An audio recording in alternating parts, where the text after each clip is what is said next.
And we're live. Thank you very much. Welcome everybody to the February 16th, 2022 Longmont Planning and Zoning Commission. I call this meeting to order. The first item on the agenda is roll call. Chairman Poland. Here. Commissioner Flagg. Here. Vice Chairman Goldberg. Here. Commissioner Height. Present. Commissioner Lukacs. Here. Commissioner Teta. Here. Commissioner Saunders. Here. Chairman, you have a quorum. Thank you very much, and I want to welcome on board Commissioner Saunders. Right now I have a thing here. Anyone wishing to speak during public invited to be heard, which are items number 4 and number 8 on our agenda, or during any public hearing items, which are items 6A and 6B, will need to watch the live stream of the meeting for instructions about how to call in to provide public comment at the appropriate times. Instructions will be given during the meeting and displayed on the screen when it is time to call in to provide comments.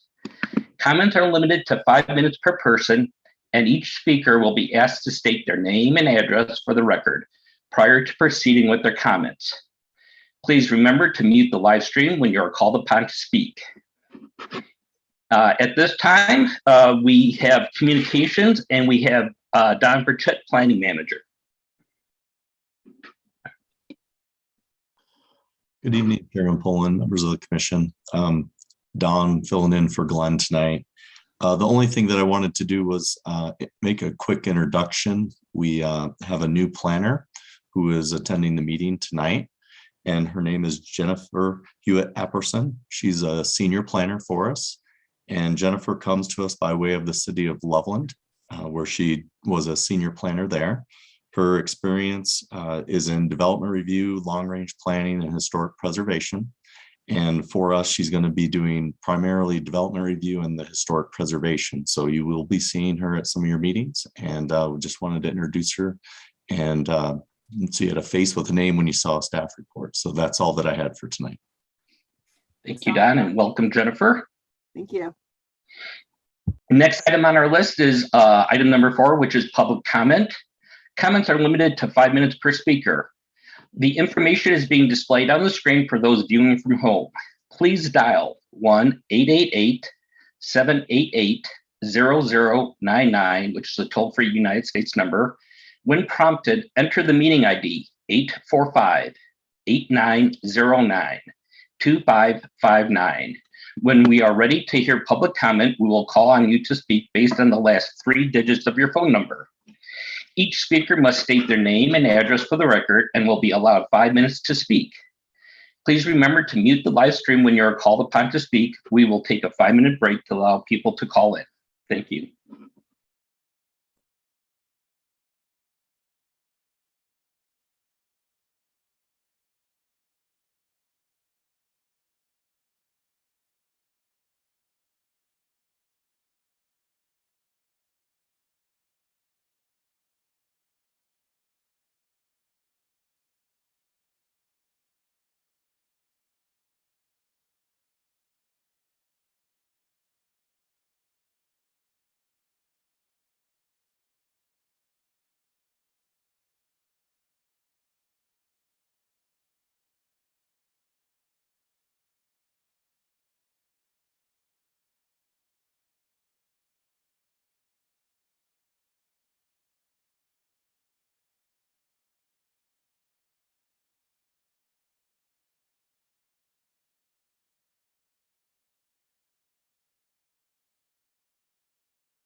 Chairman Poland, we are about 15 seconds out from the 5-minute mark. Currently, we have no callers. Okay, thank you. Once I see the rest of the team online, I will drop the slide.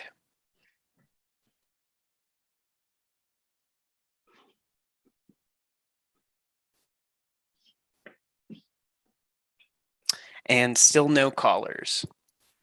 Okay, we will go ahead and close out the public comment. Next item is item number 5, which is approval of the minutes for January 19th, 2020. Do we have any questions? Any, Commissioner Height? I think I'd move to approve last month's minutes. We have a motion to approve. Do we have a second? Commissioner Goldberg. I'll second that, Chairman. We have a motion and a second. Any questions, any comments? If not, let's go ahead and take a vote. Jane? Chairman Poland, Yes?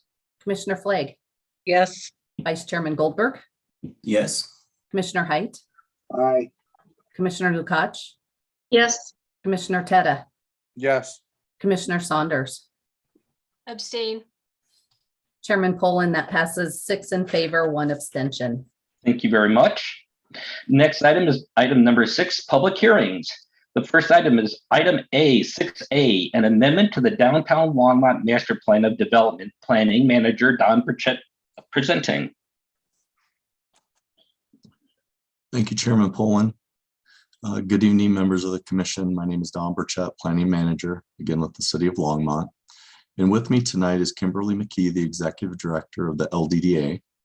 Dallas, if you would mind starting my presentation, that'd be great. Thank you. The item we're here to discuss tonight is a proposed amendment to the Downtown Longmont Master Plan of Development. Next slide. The current Downtown Longmont Master Plan of Development was adopted by the City Council in 2017. The plan is very similar in function for the DDA as the comprehensive plan is for the city, in that it provides a future vision for the downtown to guide development and investment. While this plan has many goals and objectives, their applicability is only to those properties within the district.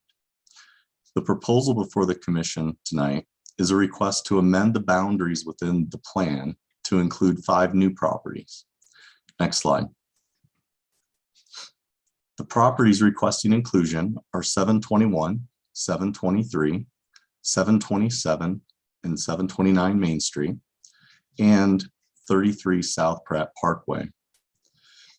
The map on your screen right now on the left shows the current boundaries of the LDDA, and the map on the right shows the proposed additions. And while they are a little small, if you look at the topmost of the map on the right, there's a little box that is red along with a white arrow that says proposed addition. And that is the North Main properties that would be added. And then to the bottom left is a larger red box, and that is the 33 South Pratt Parkway property, also proposed to be added into the district. Next slide.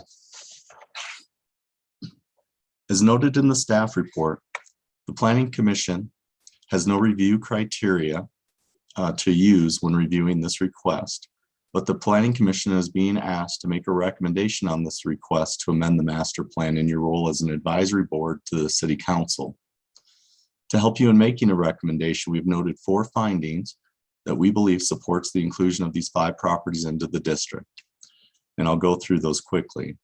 Number 1 is that the Envision Longmont Multimodal and Comprehensive Plan includes goals and policies that support the expansion of the DDA boundary and support redevelopment and investment in the downtown area. Number 2, the LDDA master plan contemplated expansion of both the LDDA, easy for me to say, and GID boundaries in its current plan. And this plan was adopted by the City Council in 2017. Next slide. The next supporting fact is that 5 property owners have submitted petitions as required by state statute to allow the DDA to include them into the district. Inclusion would allow for each to access programs designed to improve properties within the district. And finally, the purpose of the DDA is to prevent deterioration of property values within the district and to assist with the development and redevelopment of the district, which inclusion of these properties would allow them to have access to any assistance that is available from the LDDA. Next slide. The role of the commission tonight is to advise the council on this plan amendment by making a recommendation to the council on this proposed expansion. Next slide. As noted in our staff report, staff is recommending approval of the amendment as reflected in PZR 2022-3A. We've also included a resolution for a conditional recommendation of approval, and then also a recommendation of denial if the commission feels that this is not appropriate. So those are in your packet. At this time, I'm happy to answer any questions that you may have, or if you wish, we can also ask that Ms. McKee make her presentation and then answer questions after that. And with that, I concluded my presentation. Thank you. Okay, let's have Ms. McKee make her presentation, and then we'll go to public hearing. Great, thank you so much. I'm glad to be here. I'm Kimberly McKee. I am the Executive Director of the Downtown Development Authority here in Longmont. And Dallas, if you could just pull up that presentation, that'd be great. Thank you for considering our request. Next slide. I just wanted to go over a little bit about our master plan of development. I know that some of you may be aware of it, but there are 6 big ideas, and that is to extend the vibrancy of downtown into an 18-hour, 7-day activity zone, adding more residents, entertainment, and jobs. You know, we are making some headway on the 18-hour economy, and COVID seems to really retract that with people's hours, but we continue to thrive to get that back to a longer day of activity in our town. We want to build on the vibe of authenticity and real productivity that is happening and grow our employment base. We want to have more visible signs that showcase and promote and increase Longmont's local creativity and culture. We want to increase safety and comfort, and make sure that we have a downtown that's welcoming for all. We want to improve and expand the infrastructure that makes downtown well connected, and then collaborate with a coalition of partners to share some goals and visions for our community. Next slide. Our master plan has 6 basic things. First is economic vitality, where we're trying to grow retail. We're trying to increase sales and property tax, partner with the private sector to invest in their buildings, business attraction and retention, placemaking and urban design, everything from keeping it clean and safe to really keeping that historic character that we have, wayfinding, pedestrian infrastructure. Our creative district continue to involve that as a destination for arts and culture, collaborate with our partners, and encourage creative industries. Next slide. We're also working on connectivity and access, making sure that downtown's well connected, that it becomes a regional transportation hub, safe and enjoyable pedestrian environment, biking, alternate modes of transportation. For land use, we're looking for a diverse mix of land uses, compact urban form, multimodal transportation, diverse housing choices, redeveloping underutilized properties, activating our ground floors, and making sure that we advocate for positive development regulations. And then leadership and management through our board and our stakeholders, trying to champion downtown as an asset, coordinate visions with our partners, advocate for downtown's interests, collect data, and coordinate marketing. Next slide. The purpose of an LDDA is to prevent blight. So it's not always a URA is, taking care of blight. We're trying to prevent it. We're trying to make sure that we keep downtown performing, that we're able to make investments. These are some of the hardest buildings sometimes to rehab because of their age, because of what they're doing, but they're also so much of our history and the character of what we're doing. And we have hit or miss places where there's some just really underutilized properties and others that are really performing really well. Next slide. So as Don mentioned, there were 5 properties that have signed petitions to the LDDA wanting to come into the district. Next slide. A little timeline. So in June, we were contacted by adjacent property owners that wanted to be part of the LDDA. I took this to our board of directors and asked them what they wanted us to do. One of the things that we had talked about back in our 2020 retreat, which was really right before COVID, was looking north to see if folks were ready or willing or wanted to annex into the DDA. We did not get very far on this. Once COVID hit, we didn't really kind of pick that up as an initiative. So interestingly, at June of last year, some folks came to us. I brought it to the board and the board said, go ahead and reach out with letters to property owners between Longs Peak and 9th, really just to explain that, hey, some of your neighbors have expressed an interest to annex into the DDA. And would you like to talk more, or do you have any interest about learning about what we're doing? We made it very clear that it was not a requirement, that nothing would change for folks if they didn't want to annex in, but just wanted to open up that conversation. We did have several people that contacted us to talk a little more.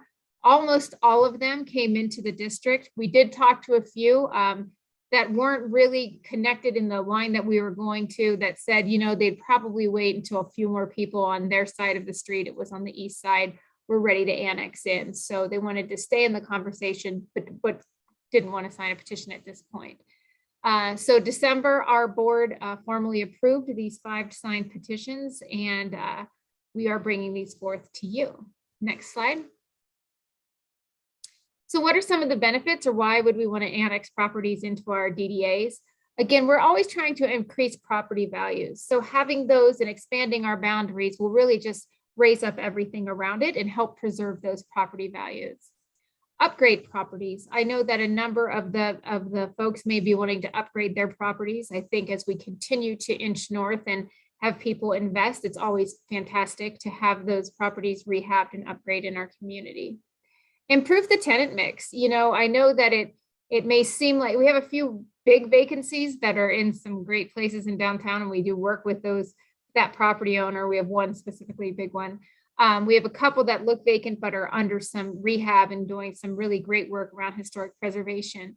But we are lacking retail storefronts, and we do have some folks in the pipeline. So by expanding north, we're still able to kind of add that engaging storefronts and tenant mix to what's happening in downtown.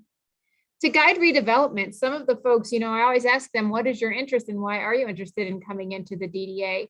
Some of them knew that they were going to do some larger redevelopments of their property and just really wanted to work with us on guidance and you know, working their pipeline and helping them through the process. A win-win funding. So this will add a 5 mill levy to those that come into the district, the same as anyone in the DDA. Certainly that will help us continue our programming, but then they also have access to funding through grants and that type of thing as they go to improve their properties. So it is a win-win, I think, for both. And then enhance the character. You know, it will help us get some of these buildings that are just right outside the boundaries as they're going to make enhancements in it. Our programs may be able to let them do a little bit more or to keep things consistent with those properties around them. Next slide.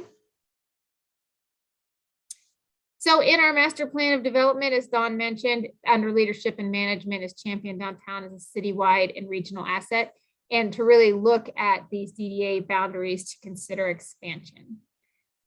This is our guiding document, which really is what we should be spending our time doing. Next slide. And again, I think as we look at the future of redevelopment, continuing to move the needle north or south to make sure that we have a walkable, great urban center of our town that's good for our residents first, visitors as well, is really important. And continuing to have a place that we can live, work, and play in the center of our community. Next slide. So I would like to open it up to questions. I would like to thank each and every one of you and let you know that you're very appreciated, and I'm happy to answer any questions you may have. Okay, since this is a public hearing item, I would like to, before we go to questions, I would like to open up the public invited to be heard. Commissioner Lukacs. Thank you, Chairman. At this point, before we go to the public comment, I would like to make a disclosure that I had some contracts a couple of years ago with LDDA, but I don't have any relation with this annexation any other plans they have. And I believe I'm confident I can make a fair and impartial decision tonight. Thank you, and so noted. Okay, let's open up the public invited to be heard. The information is being displayed on the screen for those viewing from home. Please dial 1-888-788-0099. When prompted, enter the meeting ID 845-8909-2559. When we are ready to hear public comment, we will call on you to speak based on the last 3 digits of your phone number. Each speaker must state their name and address for the record and will be allowed 5 minutes to speak. Please remember to mute the live stream when you are called upon to speak. We will now take a 5-minute break to allow people to call in.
Chairman Poland, we're about 15 seconds out from the 10-minute mark. I am seeing 0 callers still. Thank you. You mean the 5-minute mark? Sorry, yes, the 5-minute mark. All right, and seeing the other commissioners on, I will drop that, and still no one. Okay.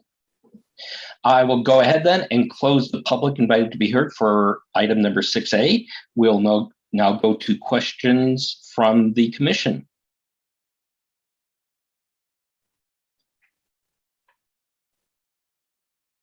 Commissioner Goldberg. Yeah, thanks, Chairman. Hey, Ms. McKee, good to see you. Thanks for being here today. I have a couple quick questions. We don't talk about the LDDA. We haven't had the LDDA come on too many times before. This might be your first time in a few years. So I wonder if you could just kind of like take me a little high level real quick. First, why doesn't everyone want to be a part of the LDDA? How come the rest of the folks heading north and south aren't signing this petition to get on board? You know, I will say we just did a super soft sell, right? We just sent the letter. We didn't really want people to feel pressured and wanted them to come on as their own. So we didn't get any opposition and no one said no. Well, the one folks said no, but that was really because they were kind of an island out in of what they were doing.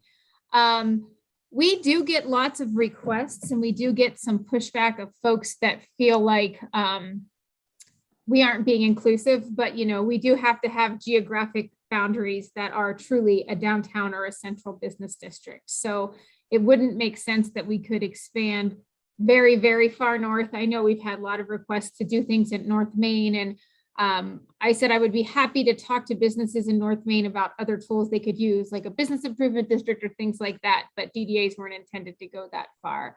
So I think we really wanted to see who is just ready today and start working with those that are ready today. And we're hoping that we can prove ourselves and then the neighbors will say, oh, wait, did I get something about this? I'm kind of interested. So wanted it to kind of grow on its own. Cool. Yeah, would you confirm, are the properties to the north, are they contiguous? Do they touch each other like boom, boom, boom, boom? Or are there like stores in between or properties that aren't and then the next one is and the next one isn't? So it's fairly contiguous, except there is one little, there's one building there that did not opt in. And I think it's a brand new building owner who is really just trying to navigate what they have to do today. And indicated to some of their neighbors that it just wasn't the right time until they felt strong in being a business owner. So there's one little sliver in the middle, but other than that, they're contiguous. Does that make it hard to provide the services that you provide? You laid out like 6 of them or more.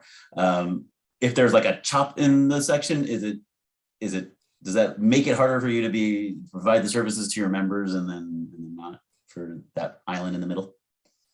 It doesn't. It doesn't, because of the services that we provide, and it's such a small chunk. I mean, if it was a stop and then you had to go half a block to get one property that's an island or another block, that would be much harder. But the way it is, that it's not a problem. And I know other DDAs have done the same thing. And truly, the kind of services we would do in the public right of way, if we're doing a cleanup, we're not going to ignore a spilled cup of coffee in front of that property. We would pick it up because it is on public right of way that we all enjoy. But we would not be able to avail of giving that property owner incentives and or some other kind of those benefits. Cool. Yeah, I guess my last question then is, I'm probably the only one on here that's a little rough with this, but it says the district is funded through a TIF and a 5 mil levy on all real and personal property. Would you just clarify what that means? What does that mean to the business owner, and what does that mean to the folks who are shopping in the district? Sure, we do have a 5 mil property tax levy, which means any properties that are annexed into the DDA would pay an additional small mill levy. So 5 more mills than you would pay if you were on ninth north of Maine or something. So that's the only additional cost. What we do get is called tax increment financing, which is what we call a TIF. And basically, it is the increment that is grown. So once these properties get annexed into the DDA, their property taxes should stay the same until they make improvements. Any increment where that property tax grows, half of that increment will come back to the DDA. That money that comes back to the DDA can only be made for investments within the district. And so we try to use those dollars to do things like public infrastructure, or to do things that we call our catalyst projects, or to do some of the things that really make downtown cohesive. We annexed in Roosevelt Park Apartments, so that's right next to these properties that we're talking about, in 2008. That was very, very underutilized property at the time. That property owner acquired those properties for 10 years and obviously made Roosevelt Park Apartments. To say that was a catalyst project is an understatement, right? We had about 60% vacancy right around there before they did that project. There was no market rate housing or even housing in downtown. So we invest in things that can really prove the market. That made South Main Station easier. Now residential, people know that the market is proven. So we use tax increment financing to do things like that. Great. Maybe I'll just close out with, so this is how you can use the investment. This is how you can leverage your muscle, if you will, to improve the district. But you just mentioned vacancy rates and kind of the issues you had before you brought in the Roosevelt Park Apartments, just as an example. And now what are you seeing? Is it fully occupied? Is it, what are the benefits that have come as a result? Sure. I mean, housing is absolutely, there's wait lists, or people are really able to keep their housing up. At the time that we built Roosevelt Park Apartments, that vacancy rate went from it was about 19 overall. I think the properties around there were much higher, to Roosevelt Place, which is the closest we have to a Class A office building in downtown. That became fully leased before they even opened the apartments. It held strong. I think it still holds strong. There might be one vacancy now. We are still kind of seeing the shakeout of people realizing, hey, it's so much easier to work at home, and what does that office environment? But until COVID, I would say it was extraordinarily strong. We have seen some interest in properties north of Maine. I would say some of these properties that we're talking about, I have gotten calls from potential tenants who wanted to be in the DDA and were asking how, can they be a part of it? And you have boundaries for a reason. And I feel really bad saying, I'm sorry, you're just on the other side, but we do have to be true to our stakeholders. And so I think because prospects have been calling us and that type of thing, that's some of the reason why these property owners did want to be part of what we're doing. Good. Thanks, Ms. McKee. That's all I got for now. Any other questions? Commissioner Height. Thank you. Commissioner Goldberg, great lead in. Ms. McKee, I have some questions. Don Burchett, I'd like to thank you so much for providing 3125 801 et al. With respect to downtown development authorities. I am finding myself to be a strict constructionist with respect to our statutes, even though this one in particular states that it's to be liberally construed. And Ms. McKee, you hit on it. Downtown development authorities are meant to prevent or wipe out blight. Blight has a technical definition.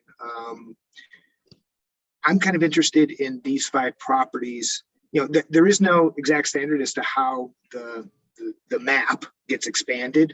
But the development plan, which in our case is the master development plan, needs to address blight. So for a property to get into the development boundaries, it would, at least it seems to me, require that it be somewhat blighted or have conditions that need to be corrected or prevented, or have conditions that exist that need to be ameliorated to prevent blight. So for these 5 properties, can you run through each one of them, Ms. McKee, briefly, to summarize what's going on? 33 South Pratt Parkway. I think that's kind of a built-out building or tenant-filled building. Maybe I'm wrong.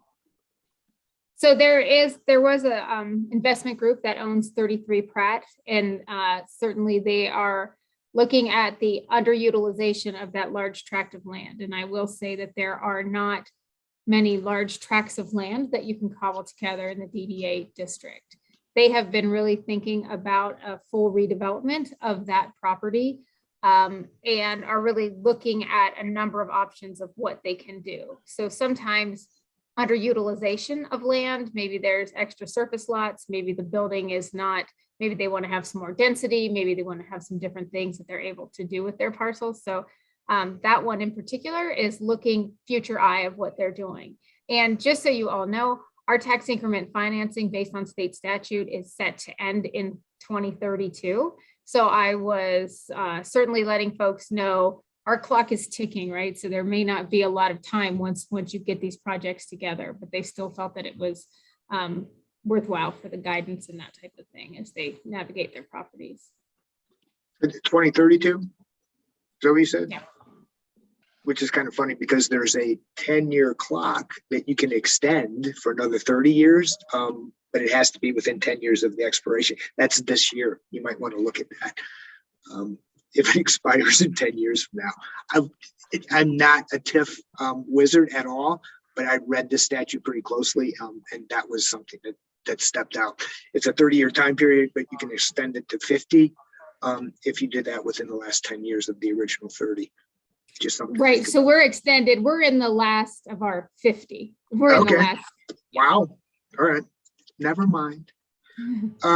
So 33 South Pratt Parkway doesn't have blight conditions right now. I mean, I can see that the developers or the owners are looking forward as to how they might redevelop it, but are we? So for an urban renewal authority for that TIF, you have to prove blight. What we're trying to do is prevent blight. So we're trying to make sure that properties don't fall into a blighted condition. So. Gotcha. Yeah. So I think figuring out what the highest and best use of that property, each property as property owners want to invest, is helpful, not only to prevent blight of that property, but also to raise the properties around them. And this is exactly where I get slightly hung up. Though I might be a strict constructionist, I'm also Hamiltonian with respect to the fact that the means can justify the ends, or the ends can justify the means. But in this particular instance, this 33 South Pratt doesn't look to me that it's going to be subject to blight conditions. It has, as you just described, it's a unique property with some interesting development potential. Highest and best is a little bit different than preventing blight. And, you know, using this tool, Downtown Development Authority tools, to help developers meet highest and best isn't exactly what I think the statute is meant to attain. So with that, what about the 720 series of Maine? What's going on there? The odd side, the east side. 721 has a business in it called Dirt Labs. They do bring in people from across the country. They do suspensions for mountain bikes, but they are really looking to upgrade their facade, their windows, that type of thing. So their building is rather old and really needs some improvement. The one north of that, 723 Main, has been vacant since April of 2016. Definitely in need of some assistance, and have expressed an interest of being in the DDA. The next one up is a heating and cooling business that I believe is going to relocate, but then we'll have a storefront that they'd like to invest in and make more active to the street. And then the next one up is a new property owner. it's a bookkeeping business, but it's a rather old building, needs some definite upgrades, and really wants to kind of make some improvements. They do have 16 employees, so I do think they absolutely add to the employment base and that type of thing, but are really looking to invest in those public-facing facades. Let me ask you more broadly, because I might be an outlier with respect to my views on how the DDA operates. Is that typically what you guys invest in, or where you lend money, or how you would assist property owners doing facade work? Well, facade work is one of our basic incentive programs that I think does help, obviously public facing facade upgrades. We also try to, work as an arm where we bring the stakeholders together. We do different programs that are things like business directories on our website and troubleshooting if people are having problems, clean and safe, making sure that we keep the area clean, that there is a extra level of safety, that we do that advocacy. So, we really try to do what I call comprehensive management of the downtown district, really work with our stakeholders, work with our business owners and our property owners to, identify and address whatever needs they're having or barriers they're having to success. Okay. Appreciate it. That's the extent of my questions. Thanks. Commissioner Play. Thank you. In determining the blight, and that's what I'm assuming you went with as one of your criteria for including these businesses and locations, who made the determination of blight?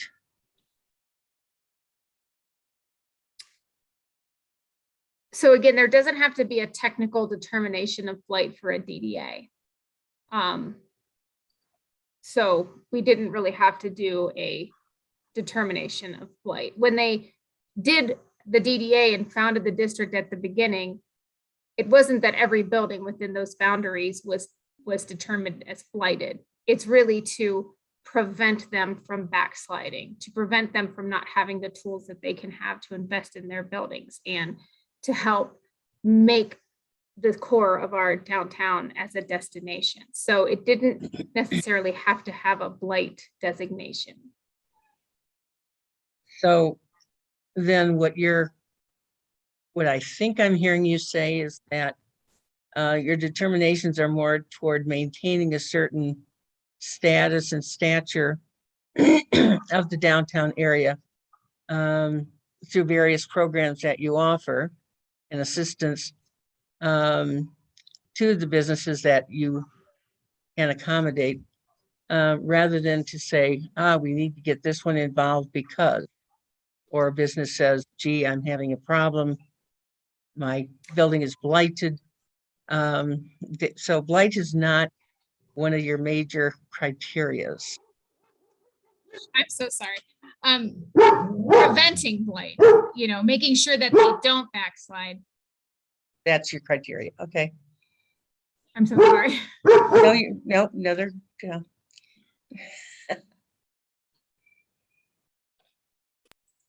Thank you. Are there any other questions? I do have a question, Ms. McKee. This is the Longmont Downtown Development Authority, and you have mentioned a couple times that, and it sounds like there are some boundaries that it could potentially stretch out to, which is different than what the current boundary is. I mean, do we have a rough outline of how far east, how far west, how far south, how far north it goes to be considered downtown? So we really look at what would kind of be considered the central business district. And I think since the Main Street Corridor Plan was adopted, really looking at, the character area for downtown goes from 11th to the Boston to the river. And so it seems like, and I'm not even sure that it would go that far, but it seems like it wouldn't make sense to go any further than 11th, although I'm not saying there's a plan to march right up to 11th or any further south than Boston. When you get to the south, there is an overlapping TIF district. The Urban Renewal Authority is overlapping with the very bottom boundaries of the DDA. So as we look into the STEAM area and that type of thing, I think that the Urban Renewal Authority will have more ability to access tax increment financing than the DDA.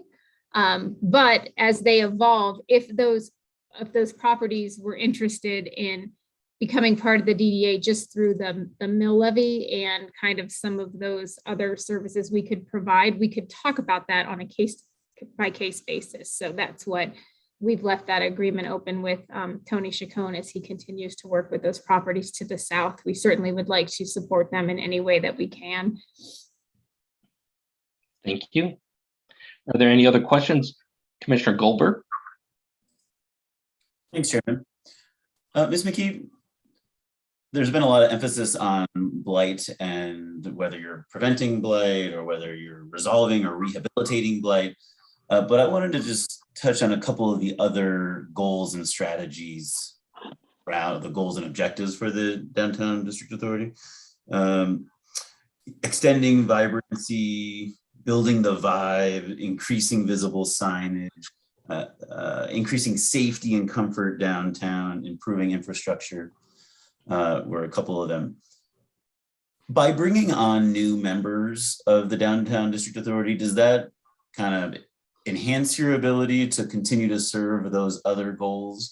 Or does bringing them on become burdensome and costly and therefore limit your ability to meet those 6 objectives?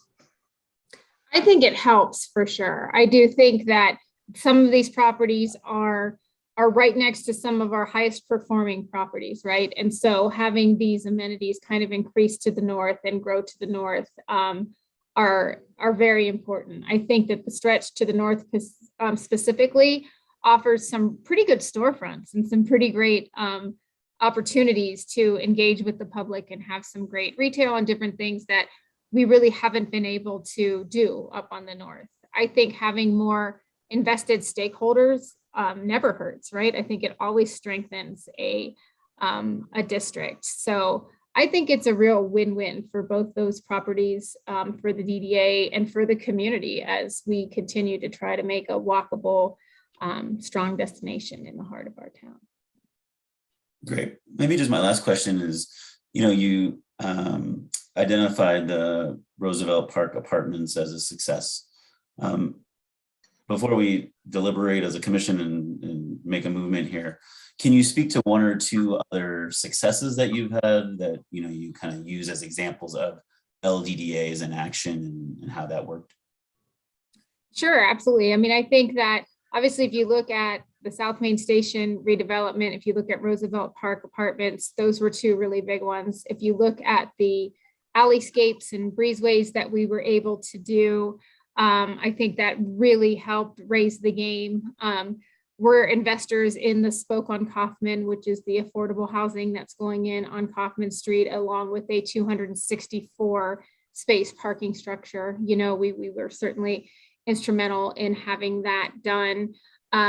But then smaller things, we are one of the Colorado creative districts, and we worked with a lot of folks on that. And one of the things that was identified through that process, and this was back in, I don't know, it must have been 2015, our signage was all over the boards. I mean, it was just, if your business wasn't doing good, you put up 1 sign, then you put up 4 signs, and you put shoe polish on your windows. And it just wasn't a great look. And we had developers say, yeah, something that you kind of need to raise your game. And so we were able to work and put some sign design standards, but we didn't want to just say, hey, you have to have all of these great signs. So we were also able to add an incentive that allowed people to upgrade their signage, to kind of upgrade that look and feel and make it closer to the historic character that we were really going for.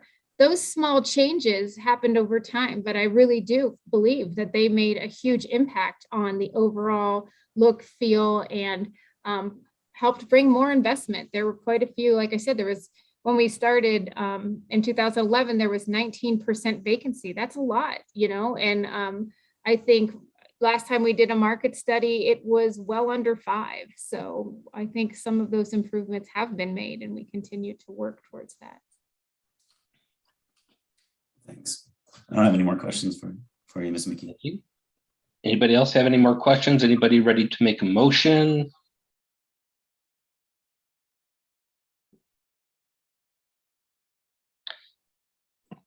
Commissioner Goldberg? Yeah, thanks, Chairman. I'll just drop in my 2 cents. I don't know if I'm ready to make a motion yet. I'd like to hear, you know, kind of feedback from the rest of the team. But what a special moment to hear Commissioner Height suggest that he's open to, what was, the ends justify the means. Wow, that was a great moment. I just want to, like, I want that to go on record. It was backwards. It's the means justifies. Means justifies the ends. Okay, cool. Thank you. Listen, here's my 2 cents. I doubt that it's like a mystery to anyone here. I'm a big fan of the LDDA and the hard work they've done to make Longmont a great place. You know, if you reflect on how long the downtown district has changed over the last 10 or 15 years, man, it's, you know, it's a full 180. It's a great place to be, to walk, to shop, and to support local businesses. So with no skin in the game, besides being a Longmont resident, I think that they've done good work. And I think that a lot of that is due to the goals and objectives laid out by Ms. McKee's organization. You know, I look at, you know, some of the guides, some of the like goals identified or value identified by the city staff, how this could serve our ability to enhance Envision Longmont and our comp plan. This is like serving the policies and interests of the comp plan. How the LDDA master plan was intended to grow. We've seen examples of it growing and expanding, and they've been successful in the past. There's interested stores, there's, you know, folks who are applying and petitioning to be a part of it. So there's demand for that. And in the end, the goal is to prevent deterioration and make our town look and feel and be more desirable to live in and visit. So for all these reasons, I'm not seeing any reason not to be supportive of this. And I wonder if this is one of those times, Commissioner Height and Commissioner Flagg and the rest of the team, where we see that the intention and the goal here is, you know, a win-win. Maybe the language in the code is a little bit tricky and we got to kind of choke that down a little bit, but the intention is there, and this would be something we could be favorable towards.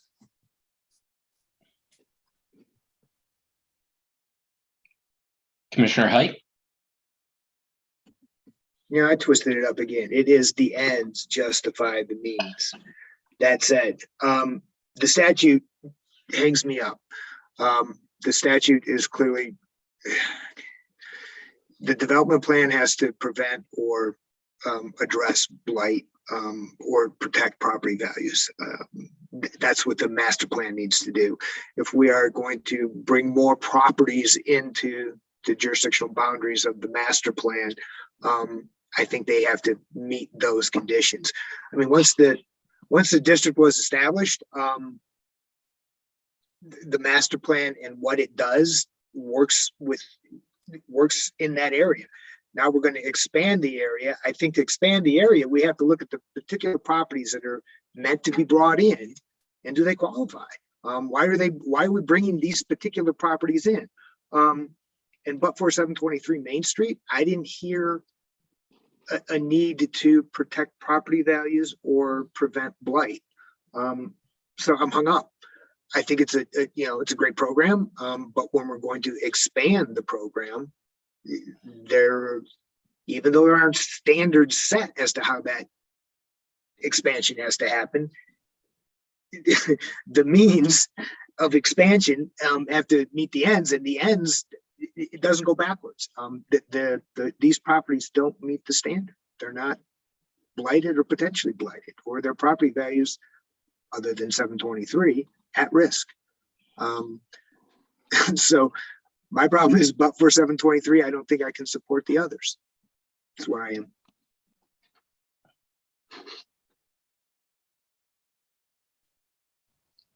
Any other comments? Commissioner Flake.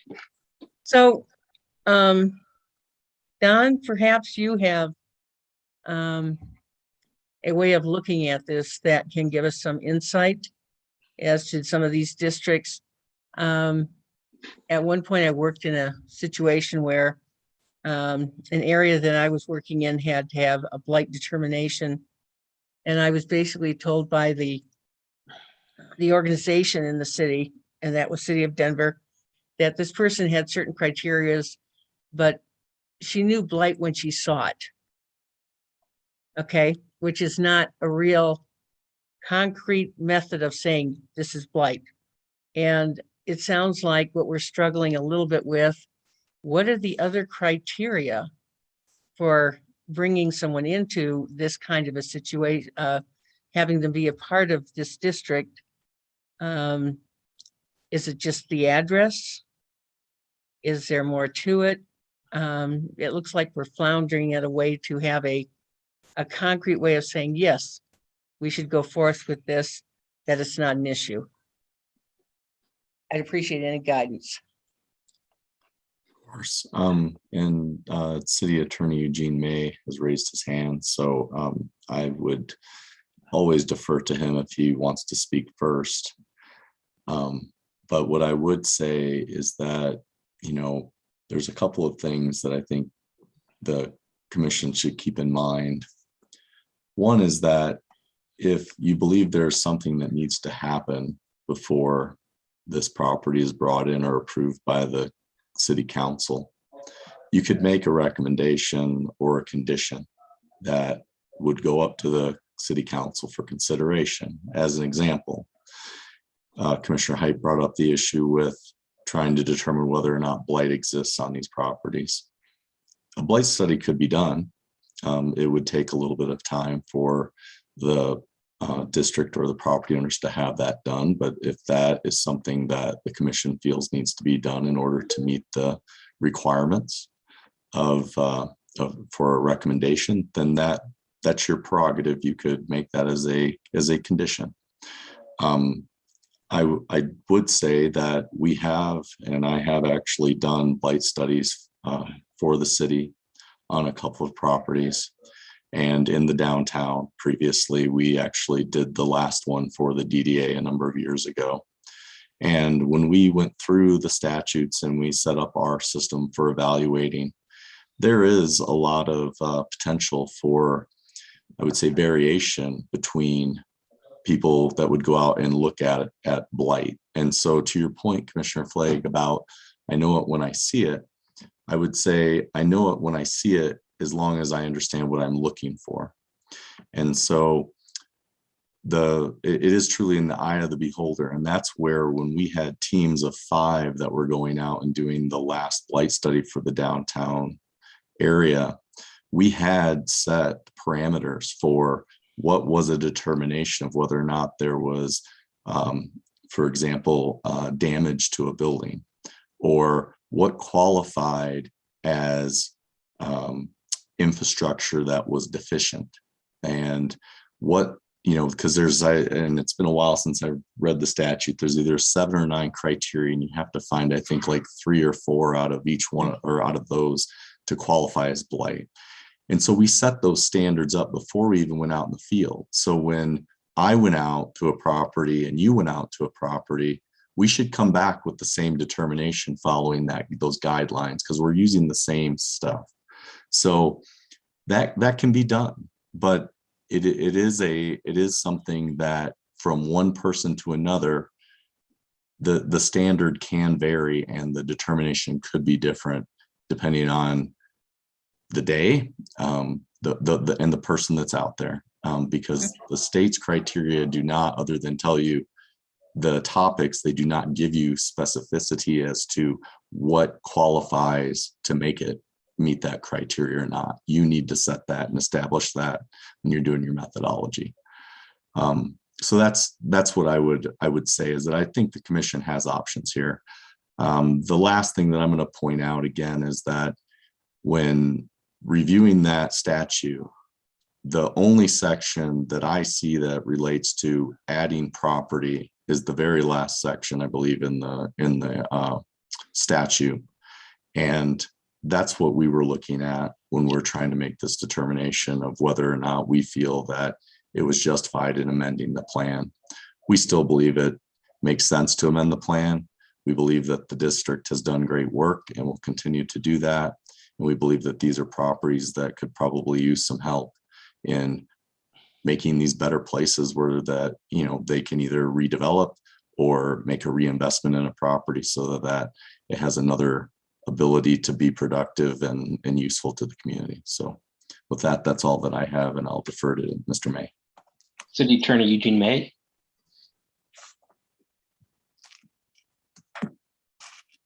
Thank you, Chairman.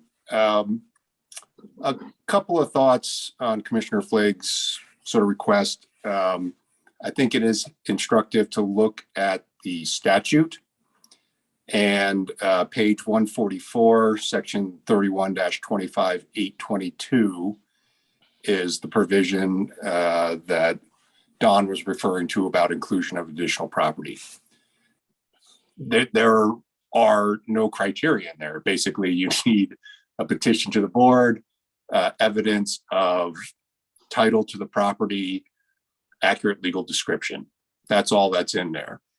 And so I think what Commissioner Height was saying, well, then let's look at the intent of the statute. And if you go to page 125, which is the very beginning of this part of CRS, and you look at the legislative declaration, there are a number of goals for this section. One, which has garnered a lot of talk or discussion, is will halt or prevent the growth of blighted areas within the district. But if you look at the other goals, halt or prevent deterioration of property values or structures within the district, assist municipalities in the development and redevelopment of such districts, and the overall planning to restore or provide for the continuance of the health thereof. And finally, the special benefit to the property within the boundaries of any authorities. I would also draw your attention to the next paragraph, which I think is telling in what the legislature was thinking. Because of the number of atypical factors and special conditions concerning downtown development unique to each locality, the rule of strict construction shall have no application to this part, but it shall be liberally construed to the effect and purposes, to affect the purposes and objects for which it was intended. And so, you know, I read that as explicit direction by the legislature to look broadly at the goals of the legislative declaration in the paragraph prior, and to have broad discretion on how to interpret those. And though it's not meant to be an exhaustive list, it's meant to be examples of the types of things that the DDAs are there for.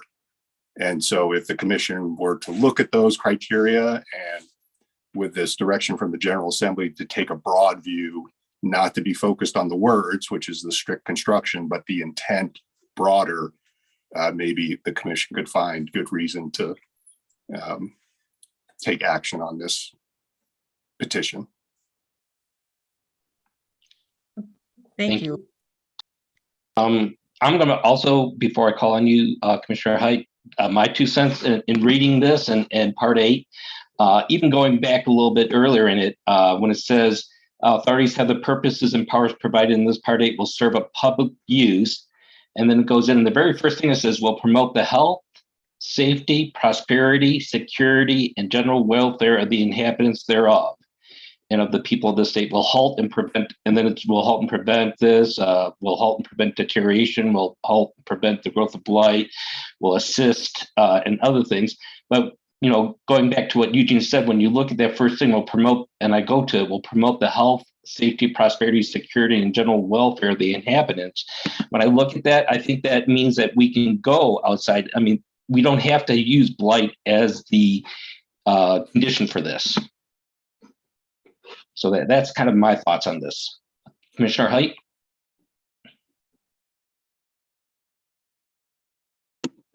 Thank you. Thank you to City Attorney May. Dallas, could you pull up, I think it's part 6 of our materials that were submitted as with respect to this item. It's Article 8 or Section 8. Sure thing. Are you looking for the staff presentation or the? Yeah, it's the staff presentation, applicants? Part A. Yeah, give me just a second. Attachment 6 to this public hearing item. Attachment 6. Are you talking about slide 6? Attachment 6 of the materials that are part of the agenda. I don't know if you have the agenda in front of you or can find it. It's the CRS Part 8 Downtown Development Authorities. Yeah, it's the statutory provisions. Yep. But I need you to pull up that attachment because I can direct you to the page I want us to Gotcha. I focus on. apologize. I do not have those. I just have the applicant and the staff presentations. So It's part of the shoot. online. It's online.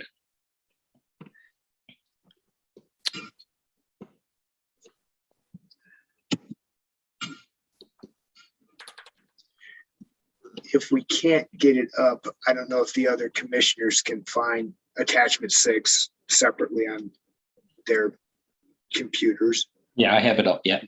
And look at page 10 of 20. This is section 807, which delineates the powers of a downtown development authority. Subsection 4, which deals with the adoption of development plans. Specifically, 4C deals with holding a public hearing, which is kind of what, well, Yeah. it isn't what this is. The governing body is city council. But a governing body shall hold a public hearing on a plan of development or substantial modification thereof. No, I don't know if this is a substantial modification. It kind of seems to be. Maybe it is, maybe it isn't. But subpart D is what is the language that I get hung up on. So following the hearing, the governing body can adopt the plan if it finds there's a need to take corrective measures to halt or prevent deterioration of property values or structures within the plan or development area, or to halt or prevent the growth of blighted areas therein, or a combination thereof. Again, the plan needs to address deterioration of property values or structures, or the deteriorate or to stop or prevent blight. And I agree, it's to be liberally construed. That's the statutory provision that leads in, or that's the statute. That's a legislative instruction that leads into the statute. But I think these are relatively narrow prescriptions. Because it's not just a make the downtown beautiful statute. It's a downtown development authority that's meant to protect, to prevent property values slipping or to get rid of blight. And it has broad powers to do that. I'm not seeing, and maybe I'm just myopic and short-sighted. I'm not seeing with respect to these 7 or these 5 properties that want to come in, those conditions being addressed. And that's where I sit. Sorry. Commissioner Flake? I guess the way that I'm looking at it is that we are the recommending body. We're not the decision body. And if there is more of an intense look that is thought to be needed by council on certain aspects of the district before deciding to accept the inclusion of these properties, that can be written under the part where we can recommend action and using the PZR 22(3)(b), and there are the following conditions. So my thought would be, it sounds like that Commissioner Height may want to float out a possible condition under which he would be pleased to agree to forward this recommendation to council to look at accepting this. I don't know what that amendment might be myself. I know that blight is a provision, but it's not the be all end all of all the provisions, in my opinion. And so I would be perfectly happy to go forth with the recommendation to council to certainly go ahead and that our findings would say that we would accept the staff recommendation. Thank you. Any other input? I did want to Commissioner add Gilbert? that Jane and Ava just sent me the document if needed, so I should be able to pull that up if it's needed again. Thank you. Commissioner Goldberg? Yeah, thanks, Chairman. Well, I think, boy, I really appreciate the feedback from Don Burchett and City Attorney Eugene May. And I appreciate the line of questioning and always appreciate the perspective from Commissioner Height. It truly makes us look closer at the regulations and the rules and what we're really allowed to do. But I have found comfort in a few qualities or a few parts of our discussion today. One, the recommendation by the city, of course, has great merit for me. I appreciate the 4 reasons that they called out, that they're supportive of approving this amendment. 2, I find comfort in I can't believe I'm doing this, section 31-25-801, part 1, and then as City Attorney May brought up, as well as section 31-25-822 at the end, where it discusses the addition of how to add additional properties into the LDDA. So I think for a combination of those reasons, our discussion, the general successes of the LDDA, I'm inclined to make a recommendation that we approve PZR 2022-3A. Was that a formal motion there? Yeah, motion Okay, to thank you. approve PZR 2022-3A. Thank you. Commissioner Flake? I would second that. We have the motion, we have the second. Any further discussion? Commissioner Saunders? So I just wanted to chime in quickly, if I may. I always appreciate Commissioner's thoroughness in looking through all the legal statutes, watching these past meetings. So being the new guy, I had to do a lot of research myself into the LDDA and DDAs in general. And so when I went to find out about DDAs, I went to the Colorado Justia website to find out more what the LDDA does, especially for our city of Longmont. And my interpretation, and I'm happy to read it pulled up here, the Colorado Statute 31-25-801 from 2016. It reads to me more like it's a partnership between the businesses and the LDDA. I think with Don's great summary in the beginning of the packet saying that the statute is a bit loose in as far as meeting these criteria, I went in thinking that way, that maybe there is room for improvement for some of this approval process. But when I read it more as a partnership to restore the health and a special benefit of property within the boundaries. And then also seeing that the LDDA has its own board of directors that thoroughly vets the applicants. I am more in the camp of approving this recommendation based on the recommendations of staff and LDDA. But I do feel there's room for maybe improvement for the criteria moving forward because it is a bit broad. But I wanted to give my 2 cents sort of as the new guy in how I interpreted the packet and the statutes coming at me. Thank you very much. Commissioner Height.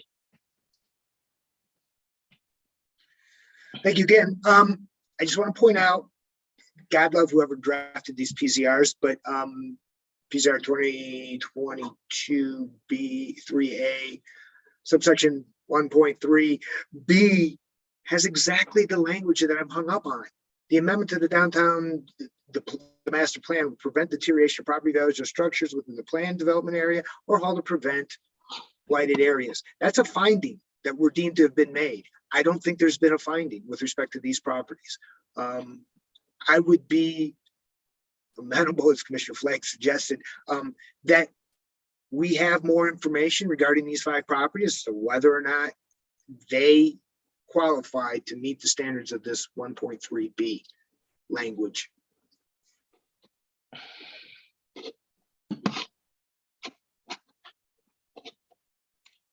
Yeah, I'm just going to put in my 2 cents.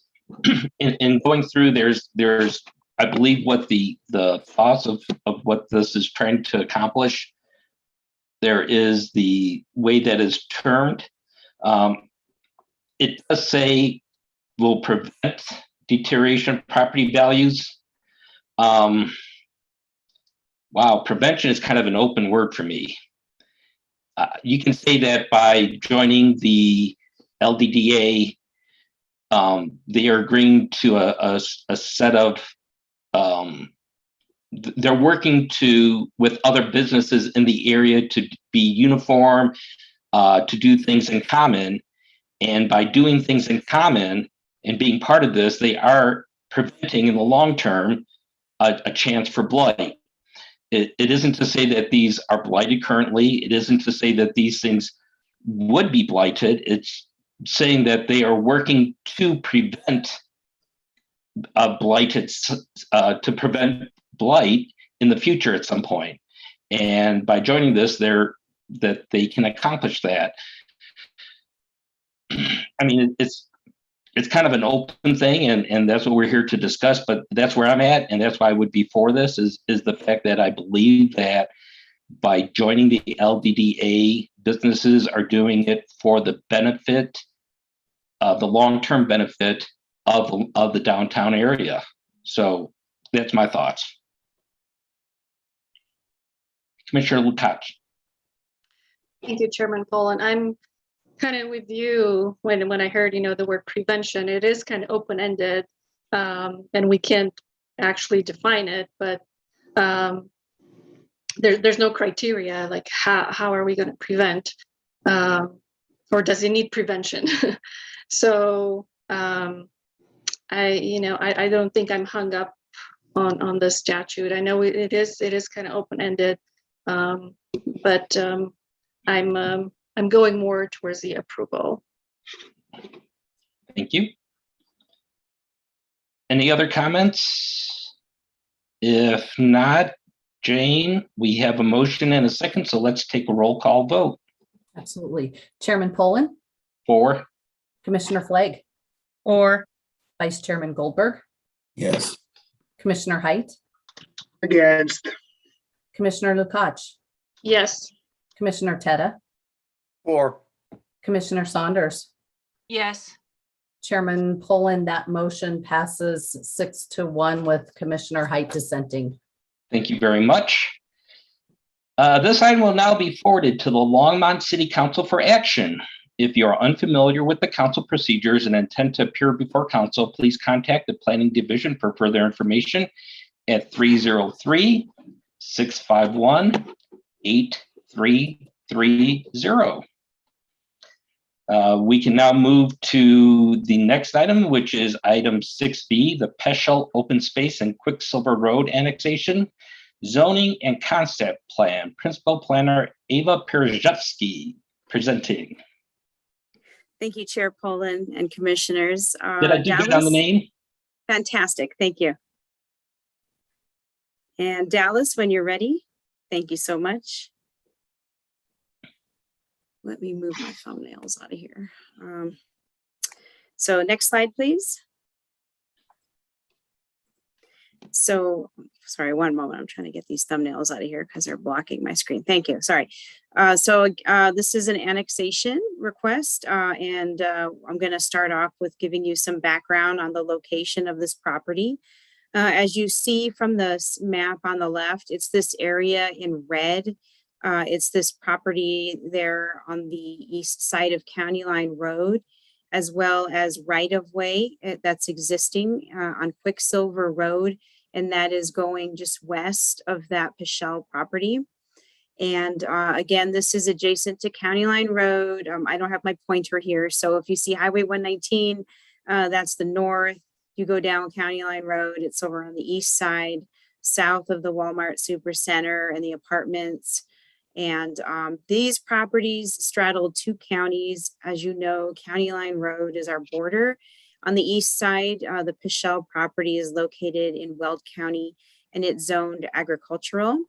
And Quicksilver is right-of-way. A right-of-way does not have zoning. And the area we're talking about is between 119th Street on its west side, which is sort of on the left side of your map, and all the way to County Line Road. The Pichelle property is also adjacent to St. Vrain Creek. It's designated in the Envision Longmont plan as protected land outside Longmont planning area. That's the Pichelle property. And the concept plan in your packet really doesn't propose anything different. It would still leave the Pichelle property as open space. Next slide, please. And so first we'll discuss the Pichelle parcel. Again, it's this area highlighted in turquoise. So the Pichelle property, again, it's in Weld County. It's in our coordinated planning area. The coordinated planning area is part of our urban growth area in Weld. And in the coordinated planning area, properties are subject to our IGA intergovernmental agreement between Weld County and the city of Longmont. And so in your packet, there's an IGA there between Weld County and City of Longmont. And as you can see, annexation of the Pichelle property has been contemplated for quite a while through, with our agreement with Weld County. This Pichelle property is owned 50-50 between the City of Longmont and Boulder County. It has a conservation easement, so no development could be here. It's really dedicated for open space.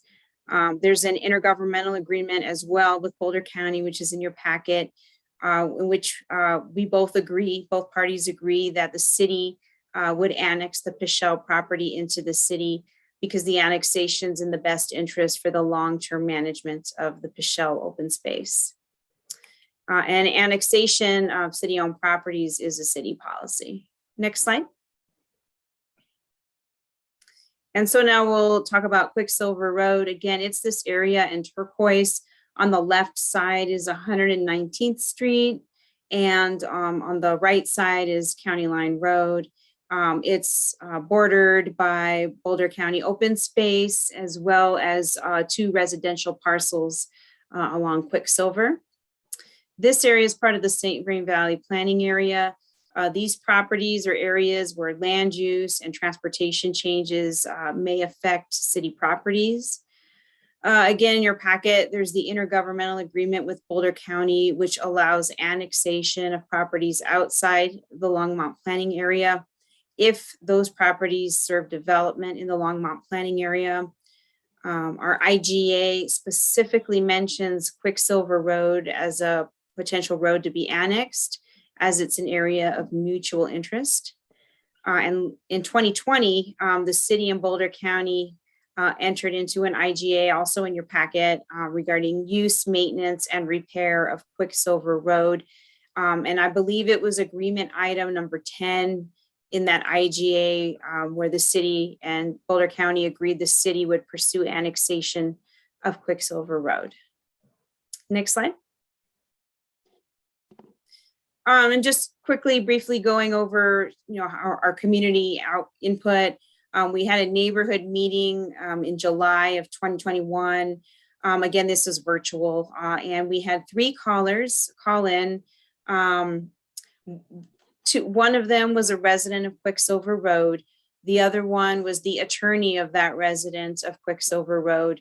And the third party was a family member of a resident, the other resident of Quicksilver Road. And their main concerns were regarding gravel mine traffic on Quicksilver, and that's related to the Irwin Thomas gravel mine, which is on the west side of 119th Street, which was previously approved in 2018 as part of a PUD plan. And then we sent out a notice of application in October of last year when the formal application was submitted to us. I didn't receive any comments when we sent out the notices to the property owners. We did a 1,000-foot radius. And then finally, notice of public hearing was mailed out on January 27th. When I prepared this PowerPoint, I had not received any comments from the public. However, this morning, I received a letter from the attorney representing one of the homeowners on Quicksilver Road, which was forwarded to the commission this morning. So I believe you got it in your email. And essentially, that property owner on Quicksilver doesn't support the annexation because, well, there were a few reasons, but one had to do with pending litigation. Another, I believe, reason was they were concerned about traffic on Quicksilver Road, similar to the concerns raised at the neighborhood meeting. Next slide. And so recommendation and next steps. Staff in our staff report found that found the findings of fact for the review criteria. So staff's recommendation is resolution 2022-2A without conditions, recommending approval to City Council. But again, there's 3 resolutions you may choose from in your packet. Once we're done with this process, we will take it to City Council on March 8th for the first resolution of statutory compliance. And that has to do with meeting Colorado revised statutes for annexation. Then on March 29th, we're taking the first reading of the annexation ordinance to council, followed by April 12th, which is the public hearing and second reading of the ordinance, as well as the second resolution of statutory compliance. Next slide, please. And I just want to briefly introduce staff. We're all here to answer your questions. We have Jim Angstad, he's our Public Works Engineering Director. Doug Gossett, who is the applicant of record for the City of Longmont. He works in Public Works as an engineer. We have Chris Huffer, also from Public Works. He's our engineering administrator. We also have Dan Wolford. He's our open space land program administrator, oversees the Pichelle property. Next slide. And that's what we have. And, typically we follow it up with the applicant presentation. In this case, the City of Longmont is the applicant, so we don't have another slideshow. So that concludes our presentation. And so we're happy to answer any questions. Okay, given that this is a public hearing, I would like to go ahead and open up the public invited to be heard. The information is being displayed on the screen for those viewing from home. Please dial 1-888-788-0099. When prompted, enter the meeting ID 845-8909-2559.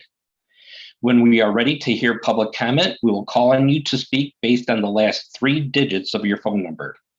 Each speaker must state their name and address for the record, and they will be allowed 5 minutes to speak. Please remember to mute the live stream when you are called upon to speak. We will now take a 5-minute break to allow people to call in.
Chairman Poland, we are about 15 seconds out from the 5-minute mark. Currently, there are no callers.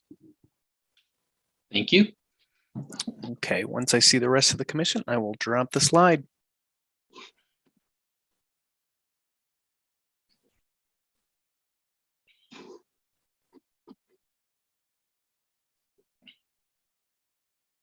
And still no callers. Okay, thank you. We will then go ahead and close the public invited to be heard for item 6B. We will now move to questions from the commission. Commissioner Height. Thank you very much. Planner Pershevsky, can you identify for us why is Quicksilver being annexed into the city? Why would we annex a road? Sure, Commissioner Height, I'm going to pass that to Mr. Doug Gossett, the applicant. Good morning, Commission. Thanks for your time today. So the reason that we're annexing it is because of the IGA that council agreed to, which indicated that we would be annexing Quicksilver Road. So in that agreement, if you take a look at it, it'll talk about road maintenance and who's responsible for it. Currently, the city has agreed to maintain the road. So it would make logical sense that we annex it in and control that property.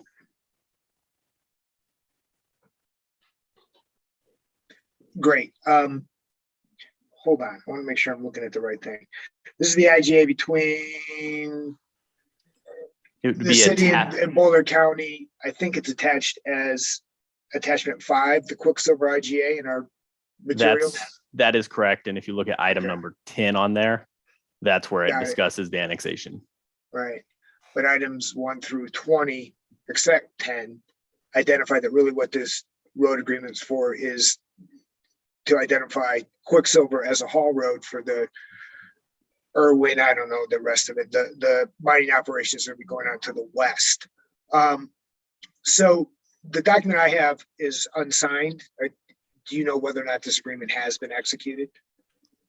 To my knowledge, it has been, and I do Okay. not know. I do not have a copy of it, but we believe it's been in front of council and council has approved it. Okay. And basically it identifies that this road is going to be used as a haul road, gravel haul road. I think that's what is it Ms. Cook's attorney was identifying. He sued the city and the county over. There's another owner on this street as well, too, Gunderson. Are you familiar with the Gundersons? There are 2 homeowners that live on Quicksilver. Yes, yeah, that is correct. And there's a provision in this IGA for the payment of $180,000 each to these homeowners. Do you know where that number came from? I do not know the full extent of where the number came from, but I believe it was negotiations with Boulder County and the city. That was the number that was decided upon by both parties. Okay. So it's an interesting document. Never quite seen anything like this, but it's to create ostensibly, at least for a short term or intermediate term, a haul road for gravel trucks. And it provides that the operator of the mining operations, I think it's called Aggregate Industries, they're going to pay the $360,000. They're going to make sure that the dust gets taken care of. At least the city's taking on the responsibility, but the actual performance of the dust mitigation is going to be performed by Aggregate Industries, according to this document, which is all interesting. I mean, it shows to me that what's happening on this road is going to be, it's a gravel haul, it's a gravel truck haul road. It's a dirt road that you're going to run gravel trucks on. There was some reference somewhere it's 300 trucks a day. Do you have any idea how many trucks a day would be operating on this? I don't know if we can answer that fully. That would obviously depend on how productive the mine is and, on aggregate. But as far as I'm aware, I think that's roughly correct, that at peak times, that could be the number. Okay. I think Mr. Angstad can also answer that as well. Chairman Poland, Commissioner Height, Jim Angstad, Director of Engineering Services. The original PUD and annexation approval for that involved the gravel mine to the west has conditions that they are an average of 150 trips, one out, one back a day up to 200 a day would be permitted. In conversations with aggregate, depending on how much they mine, they're only allowed to mine one cell at a time. That will dictate how many trucks they would have, but it would on the average 150 trucks or 150 trips. So 300 trucks out and back. So 300 is the right number. Thank you very much. Which gets me to the applicant's materials when it reviews its ability to satisfy the conditions under 1502.055 of the Longmont Code, that this annexation meets certain criterion. Item number one is, no, item number two is that there's going to be utilities provided in this property sufficient for urban level services. It's my understanding there's going to be no utilities put into this street. Is that correct? That is correct. Okay. And then the biggest problem I have is item number three, which is that the proposed development is compatible with the surrounding uses. Can you tell me how 300 trucks a day is compatible with these two neighbors? So, so just to be clear on it, this annexation is not, while maybe the agreement is associated with the mining operation, this annexation is not producing that traffic generation. That was approved with a preliminary, with the PUD for the mining operation. So as part of this annexation, we're not producing any traffic essentially. I think I have to disagree. You just explained to me that the IGA is what's driving this annexation. Section 10 specifically of this IGA is why this annexation is in front of us. And that IGA creates a haul road. Mm-hmm. And my question is, and to me, that looks like it's part of the development plan. It's a haul road. It's part of this IGA. The IGA is why we're doing this annexation. That's the development plan. I'm asking how is that compatible with these neighbors? It may or may not be. I don't know, but that's one of the criteria that has to be met for us to approve. So I can take that one, Doug. Okay. Commissioner Height, when we talk about development, you know, we're looking at the Pashel parcel. That's public open space. It's not planned to be developed. Public right-of-way is not developed. It's public right-of-way. Cars go up and down it. Quicksilver Road is currently public right-of-way. Even if we did not annex this piece of right-of-way, the gravel trucks would still be coming up and down this road per a previously approved PUD plan. I'm sorry. That's why I asked, why is this being annexed? You're now submitting an annexation plan. An annexation has to meet certain criteria. I agree, it's a public road. If it's left as a public road, okay, but now it's being annexed, and annexation has certain criteria that has to be met. It has to have a development plan. The development plan looks to me to be this IGA, which has, all the prescriptions of how to manage a gravel road that will be operated, that will have 300 trucks a day operating on it. And then my question has to be, how is that compatible?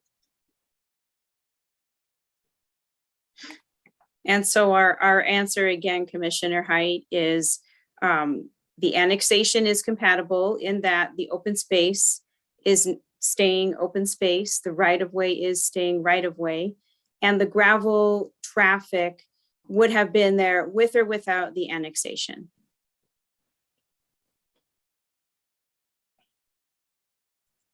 Nothing further.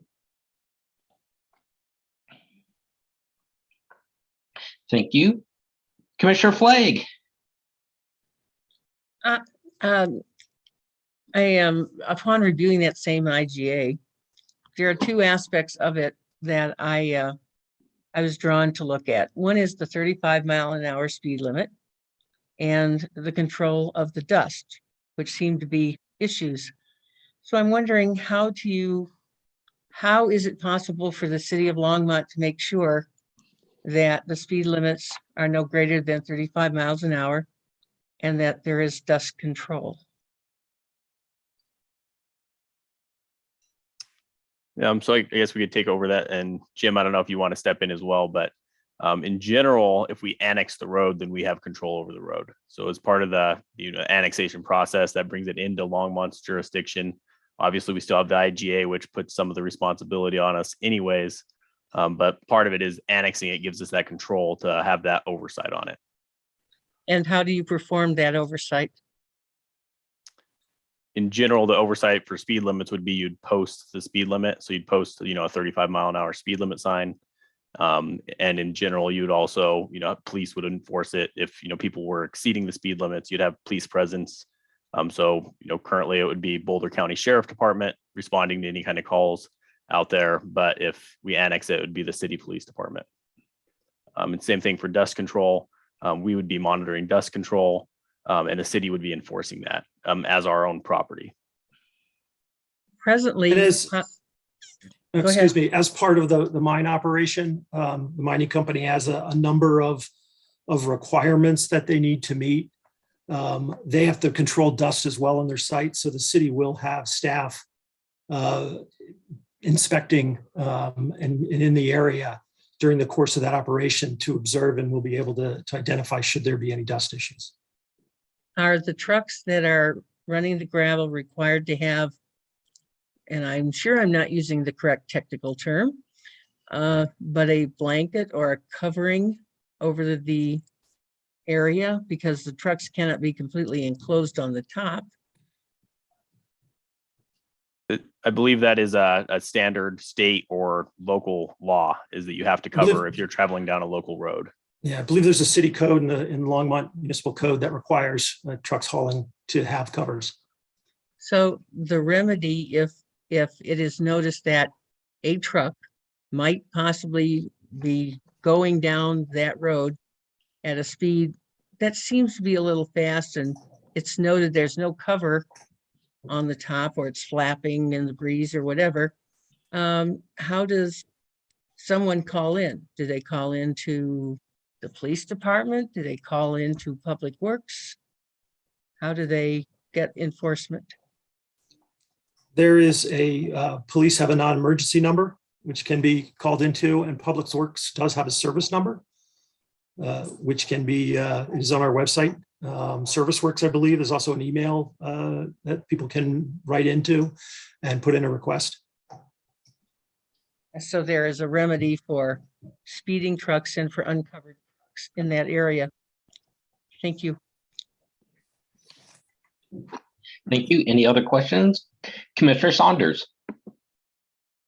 Thank you, Chair Poland. I just had a question about the sign. It said in the IGA that the Boulder County was going to remove the 30-ton sign requirement. Is that just because it changes, once it changes jurisdiction, that, I mean, the road obviously is still the same, but do the requirements change for the weight of the trucks that can be allowed on that road?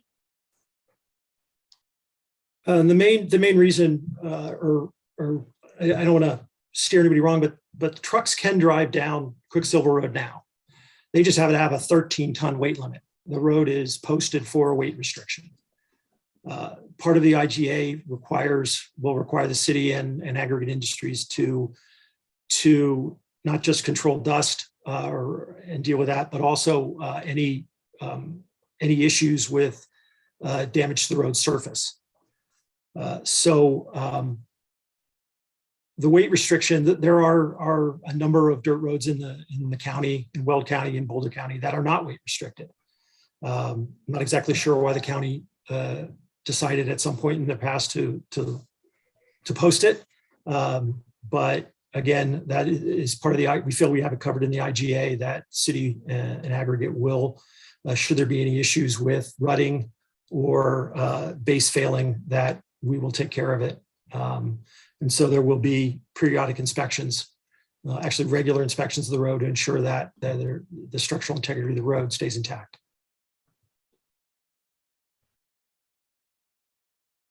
Thank you.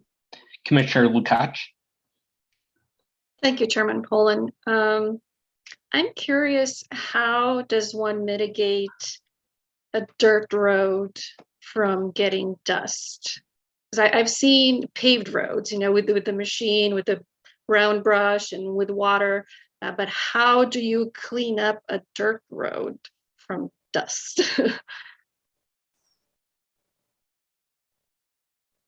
Well, you should- Oh, go ahead, Jim. Go ahead. No, go ahead, Doug.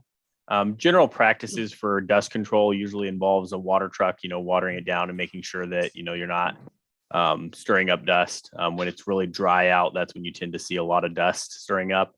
In winter times when it's muddy and wet, you generally see a whole lot of dust. So generally it's water practices, and Jim, I'm not sure if there's specific other mediation in the agreements for dust control. The agreements aren't that specific. The city does have agreements with Weld County on other dirt roads, and there are at times there can be chemical treatments that can be put down that can hold dust down for longer than just water, plain old water. Yeah, I was just curious. And then I have another question.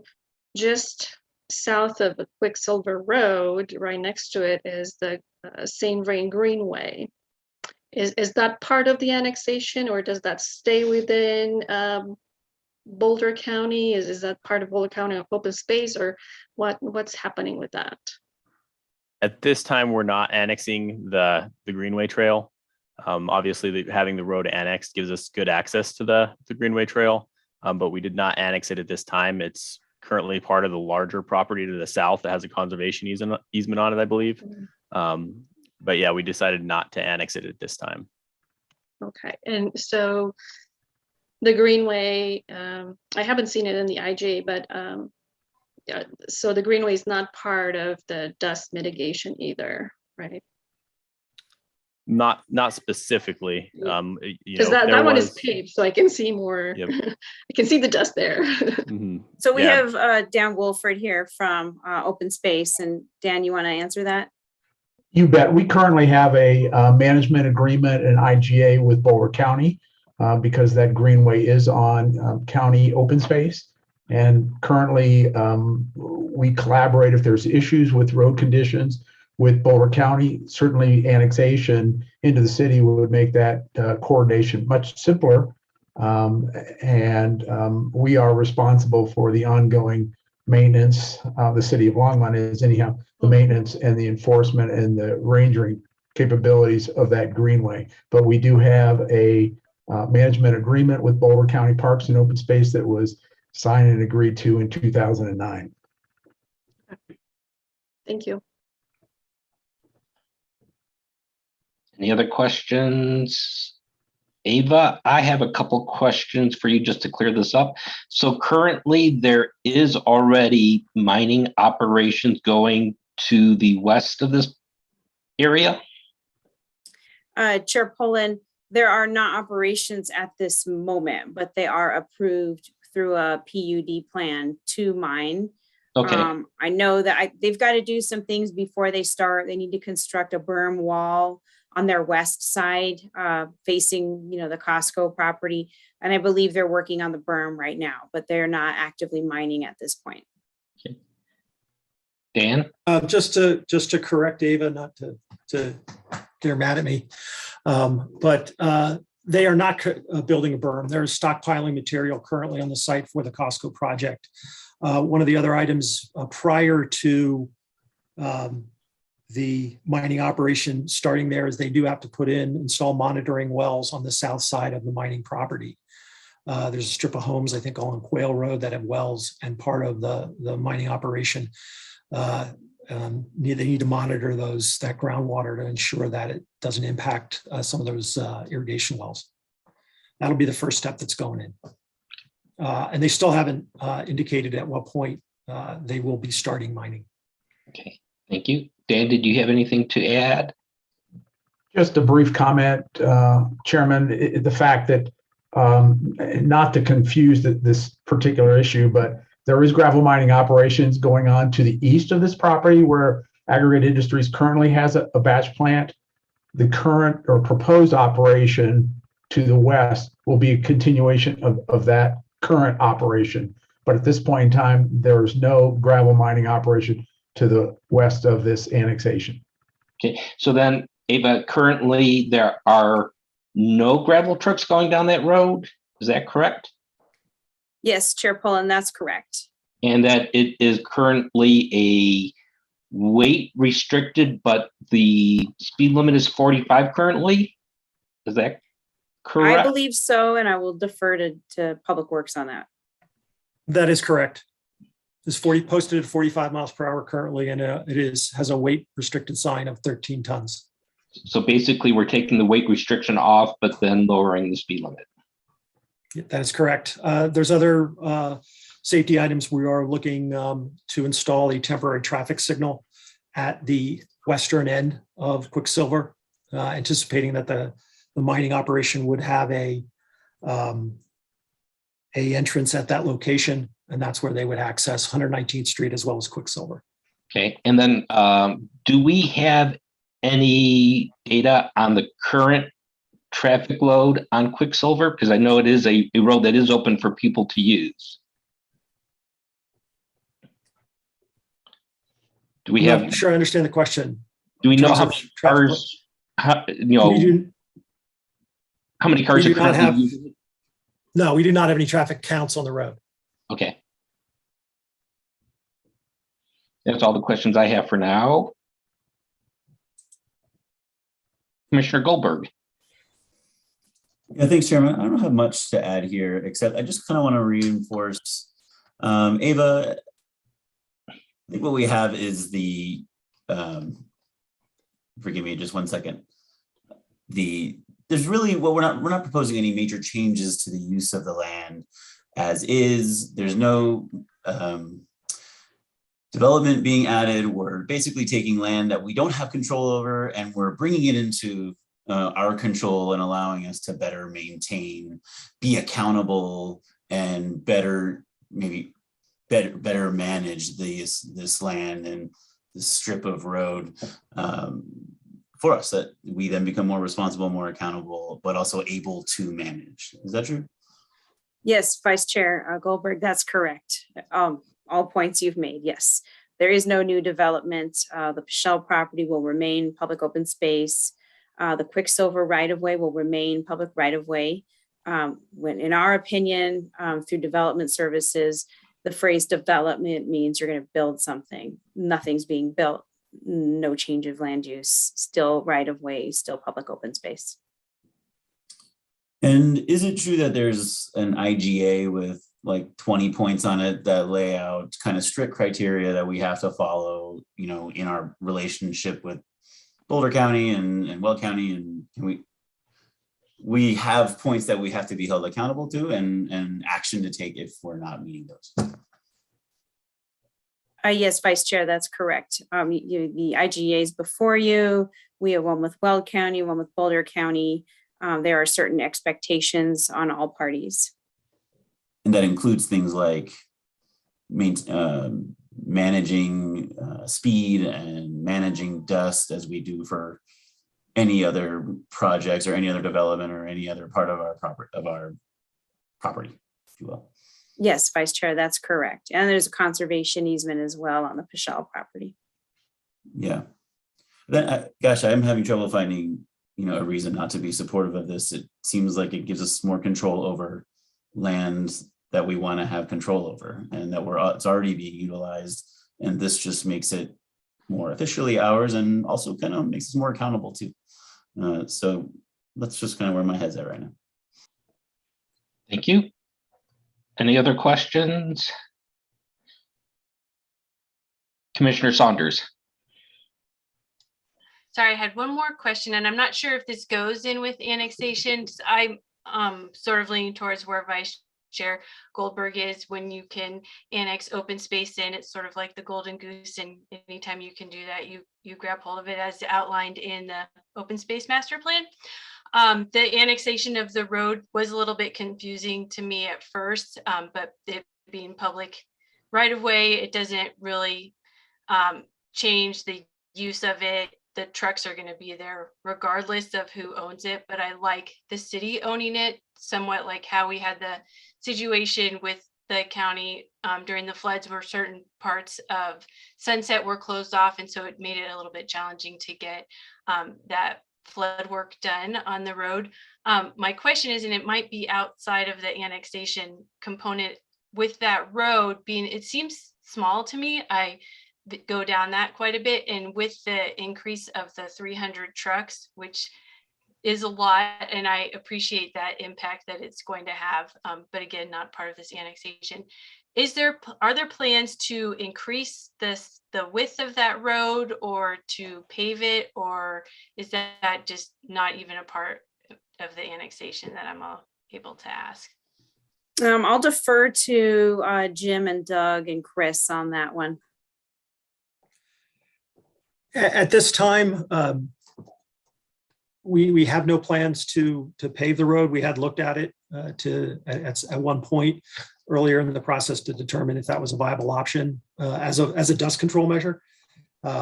Did not appear to be a cost-effective measure. There were other ways to resolve dust. The road is basically anywhere from 22 to 25 feet wide. While would be a bit of a challenge as trucks are running down there. There have been no plans and no discussions to widen the road. There is a challenge a bit with that. On the south side, there is a utility line running along with several aerial pole facilities. We would not want to widen in that area. And then in the north side, there's fencing. A part of the residential properties that are there, about a third of the way on the north side, there is existing fencing. So we had not planned on it. I hadn't dug in too deep on it. I think the trucks can adequately run down that road. I hope that answers your question.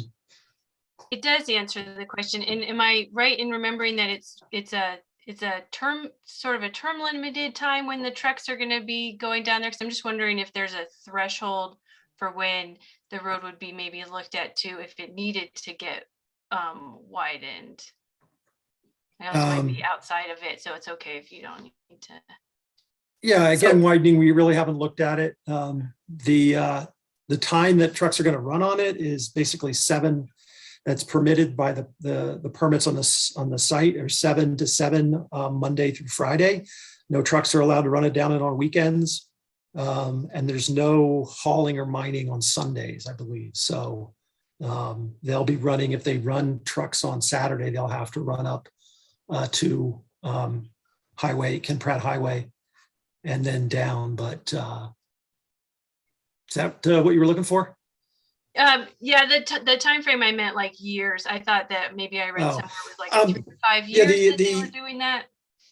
The agreement is a 3-year agreement, calls for 2 1-year extensions from the start. So then I guess that could be the threshold where they did have 5 years they'd have 5 years to mine the site. Okay. So then if there's any big problems that comes about and that 5-year IGA comes up, then the road. If there's issues, we can be pushing aggregate to do any additional work on the road. Okay, certainly. Thank you for the answer. Commissioner Height. Thank you very much. Director Angstadt, the PUD controls a lot of what the aggregate mining activities take place. Was there any consideration or is there any direction that any road other than Quicksilver, a variety of roads, could be used for hauling this gravel? The original mining plan doesn't depict or call for a haul route. It simply stipulated that trucks could not drive south on 119th Street south of Quicksilver. So when we looked at kind of what other routes, we looked further south, but there's several roads, but we'd be following into the same trap. Kind of the dirt roads that were load posted further to the south that went east-west. One of the advantages of using Quicksilver was it's a shorter haul route to I won't say the mining facility, but the processing facility that aggregate has to the east. Is that batch plant off of Ken Pratt or Highway 119? It's off, Don. County Road 7 and Highway 119. And we did consider Highway 119 when we did, because I did the original PUD and annexation. We did consider Highway 119. There were some concerns about having that many gravel trucks entering onto a state highway where there's cars doing 65 miles plus. And so it seemed like a safer alternative as well, I think, right, Jim? To Yeah. go straight And- across to Quicksilver. We looked at it as safety concerns for putting trucks on Highway 119 and also a shorter route. Looking at it as from an environmental approach, that would it's about I think it's about a little over 2.5 miles savings in out and back in mileage, would be less greenhouse gases, and then less trucks on the highway was really what we were looking at.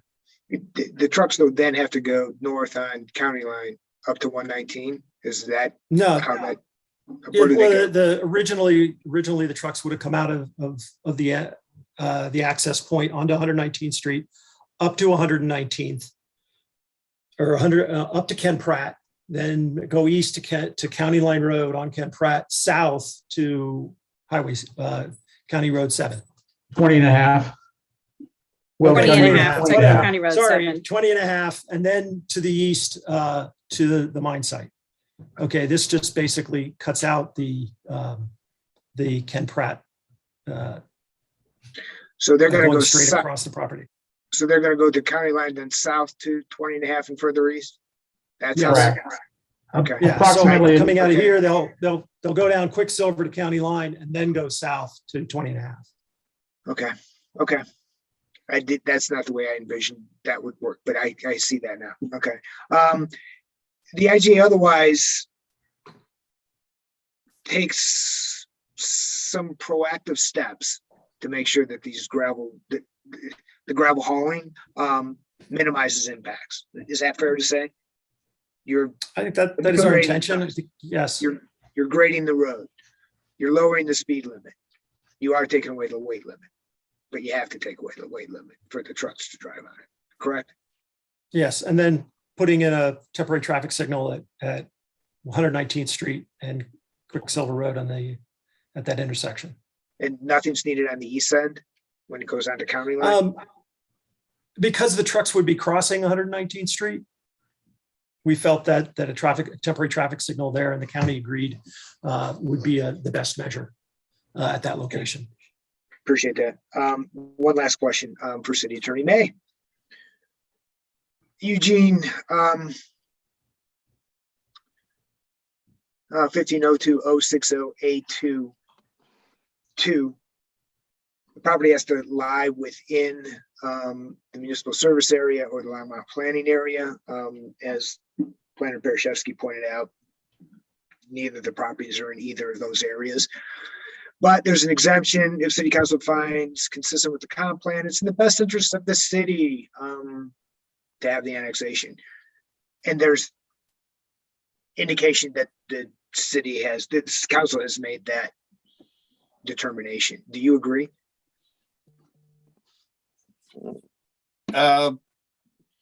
Commissioner Height and Planning and Zoning, Eugene May City Attorney, they have not made that determination because the annexation is not before them.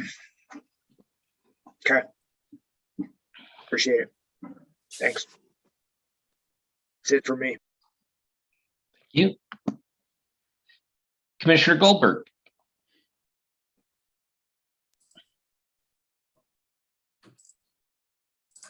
Thanks, Chairman.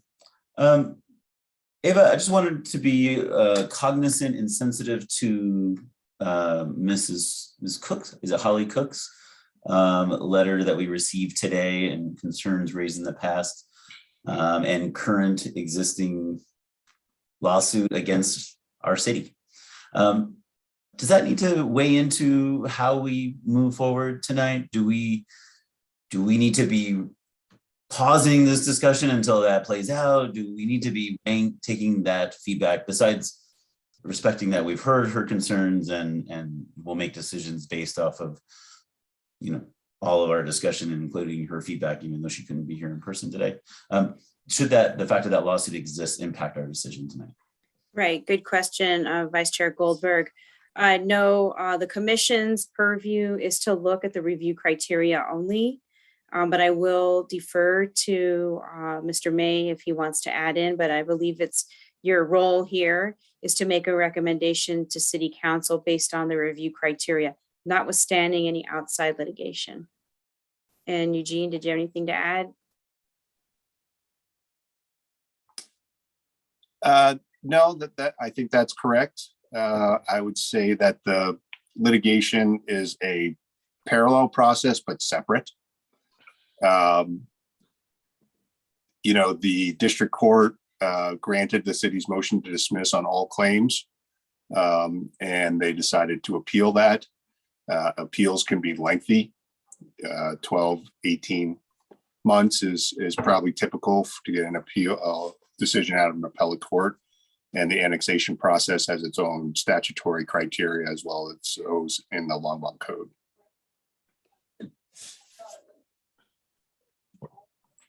Thanks, Ava. Thanks, Eugene. Well, then I think, just to kind of lay out where I'm at, I've already laid out some of my feelings as to why I think this makes sense. In the packet, we've identified that the review criteria meets section 15.02.055 items A through F. Additionally, there are reviews for annexations 15.02.060.A.2, I think. Is that a Z or a 2? And that's items A through G. And then we've just had a robust discussion around how moving forward would allow us to be more in control of the land and of the use and of the roads, and would allow us to just have better control, better maintenance, more accountability. And given the lack of any development or any real change to what's already happening out there, I'm favorable to this. So with that, I'd go ahead and recommend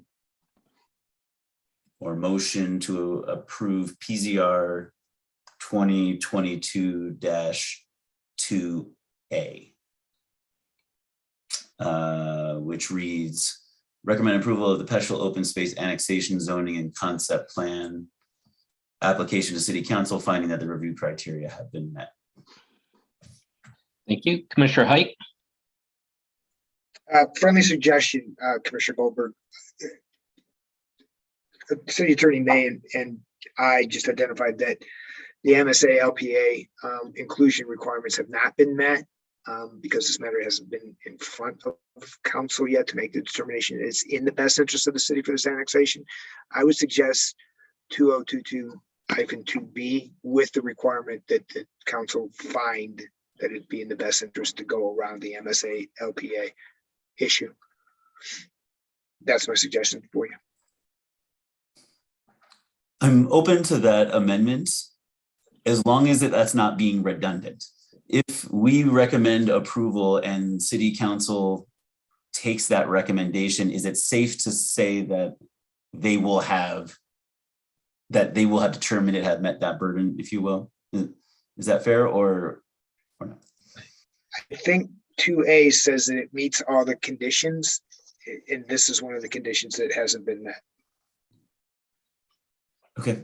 That's my understanding, and maybe Attorney May can clarify that for us too. Yeah, Attorney May, can we just weigh in as to is that a condition we should add, or if council ends up accepting this recommendation, is it safe to assume that they will have determined that it has been met? I think it would be the latter. I think it would be a finding of the City Council per the code. And, I think that planning and zoning commission's recommendations to council assume compliance with the Longmont Municipal Code. Yeah, thanks, Attorney May. With the utmost respect, Commissioner Height, I think I lean away from the conditions and adding conditions when I feel like when they are like part of the approval process, part of the review process. So if we recommend approval and then it hits City Council and they approve, then I feel like they are acknowledging that it has met that burden. I don't know if that's eloquent enough.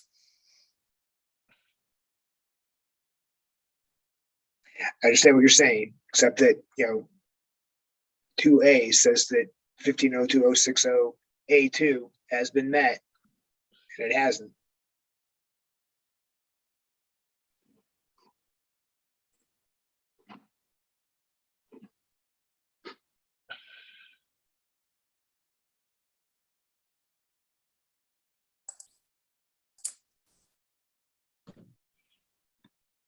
Yeah, I guess I think both get us to the same finish line.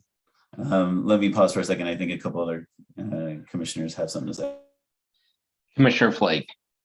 I think that we go forth with the PZR 20222A because we're recommending again that council approves, and council in effect approving it does meet the criteria. I know it sounds circular, but that is generally the way we have been doing it. And I don't see a need to change at this point. So I will second Commissioner Goldberg's motion. Okay, we have a motion that has been seconded. Any further discussion? Any comments?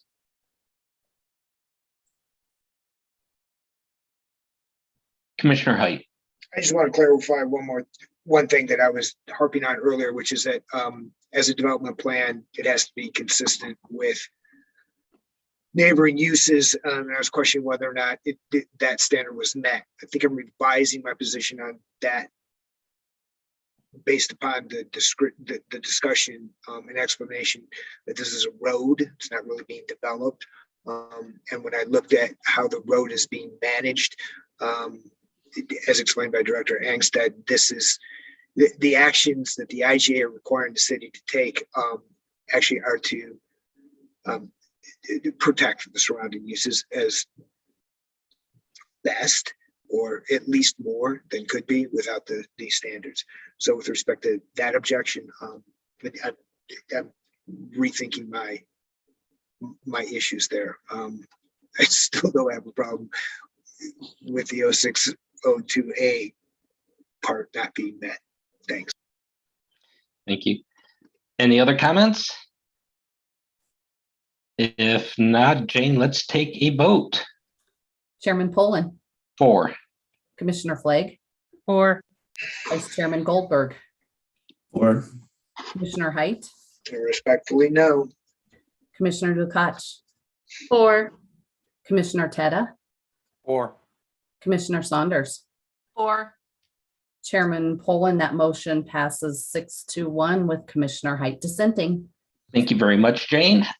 This item will now be forwarded to the Longmont City Council for action. If you are unfamiliar with council procedures and intend to appear before council, please contact the Planning Division for further information at 303-651-8330. And that takes us through our public hearings. The next item for business is the electronic participation review and approval.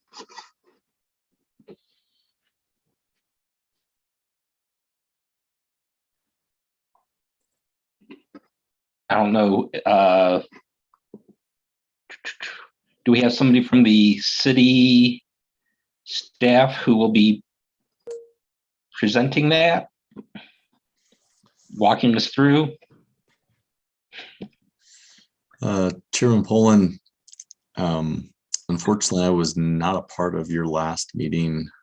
So while I would like to try to help you through this, I think the commission had, or at least Commissioner Height had some suggested revisions.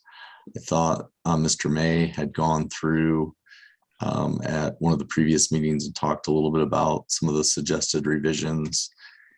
So I'm guessing that you have a version now that has some of the changes in it, but I'm not 100% sure since I was not at the last meeting. So I apologize. Okay. I'm not going to be able to fill in. Thank you very much.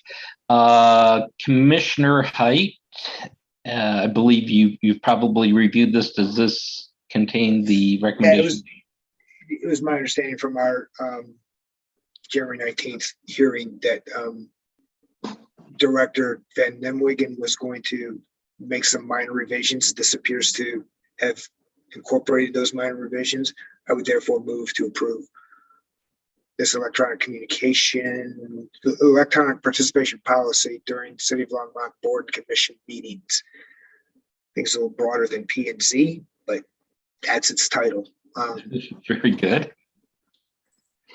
We have a motion to approve. Do we have a second? Commissioner Height? Or sorry, Commissioner Goldberg. I'll second that. We have a motion and a second. I'm flattered. Do we have any further discussion? Jane, let's go ahead and take a roll call vote. Chairman Poland, Yes. Commissioner Flake, Can you come back to me, please? Vice Chairman Goldberg,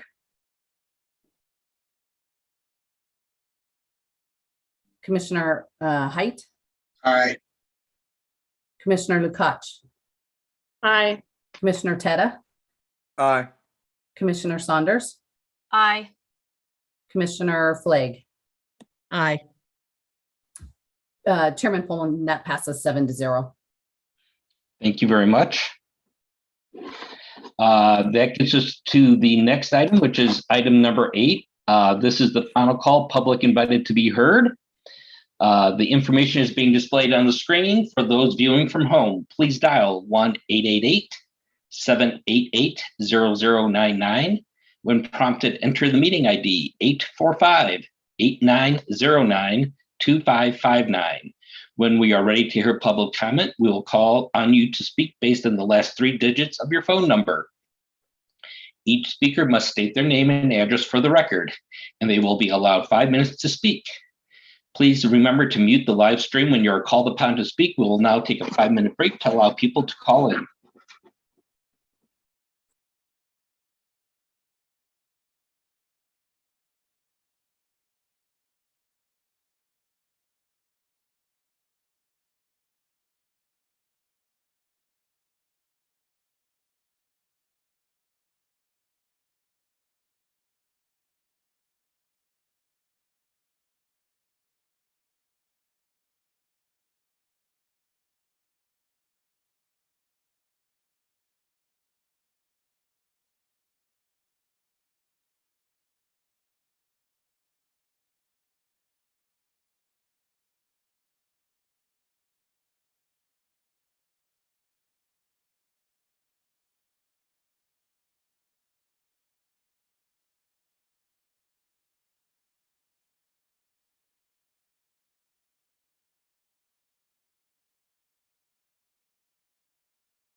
Chairman Poland, we are coming up on that 5-minute mark. Right now, there are no callers. Thank you. Okay, once I see the rest of the commission back online, I will drop our slide.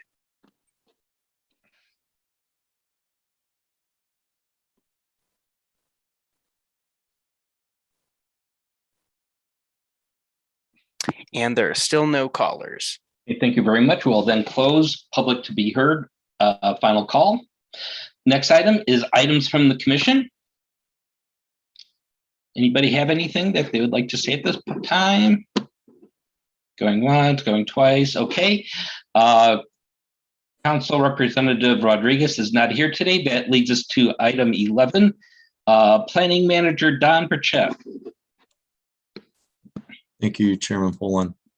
Just 2 items. So now that we've approved the virtual meeting guidelines, we're kind of expecting that we're going to continue to be meeting online with the commission. Most likely, I would just wager a guess for about the next at least 2 more months while we finish getting ready for returning back to the council chambers. Obviously, I think we would want to talk to the commission and as we get closer to make sure that everyone is still comfortable with returning. But from the staff standpoint, I think that's about the earliest that we would probably be looking at would probably be the May meeting at the earliest. So just wanted to give you that. And again, we'll continue to watch the COVID numbers, see whether or not the next wave, what that looks like. I think we kind of expect to see something, but what that's going to look like, we're not certain. So we'll wait and see that. But I wanted to at least give you a heads up about that.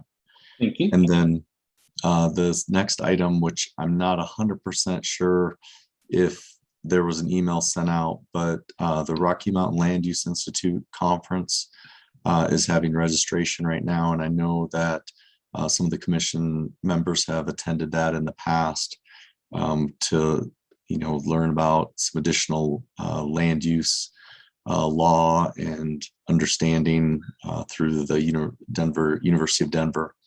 And so that registration is taking place now. And if you are interested in attending, it's virtual this year. The 2 days are all virtual. And so it does provide some flexibility instead of having to drive down there to the university to attend. You can do that from the comfort of your home or your office or wherever else you like to listen to a conference at. So if you're interested, if you could let Jane know, we would really appreciate that. I think one of the reduced time frames for being able to get a discount is happening right now. And I think it's going to come to an end here shortly. So if you do know or need additional information, let us know. We can send that to you. And unless there's any questions, that's all that I'm aware of for tonight for the commission. Thank you. Anybody have questions for Don? If not, we are at item 12, which is adjournment. Thank you, everybody. And thank you, Commissioner Saunders, for participating.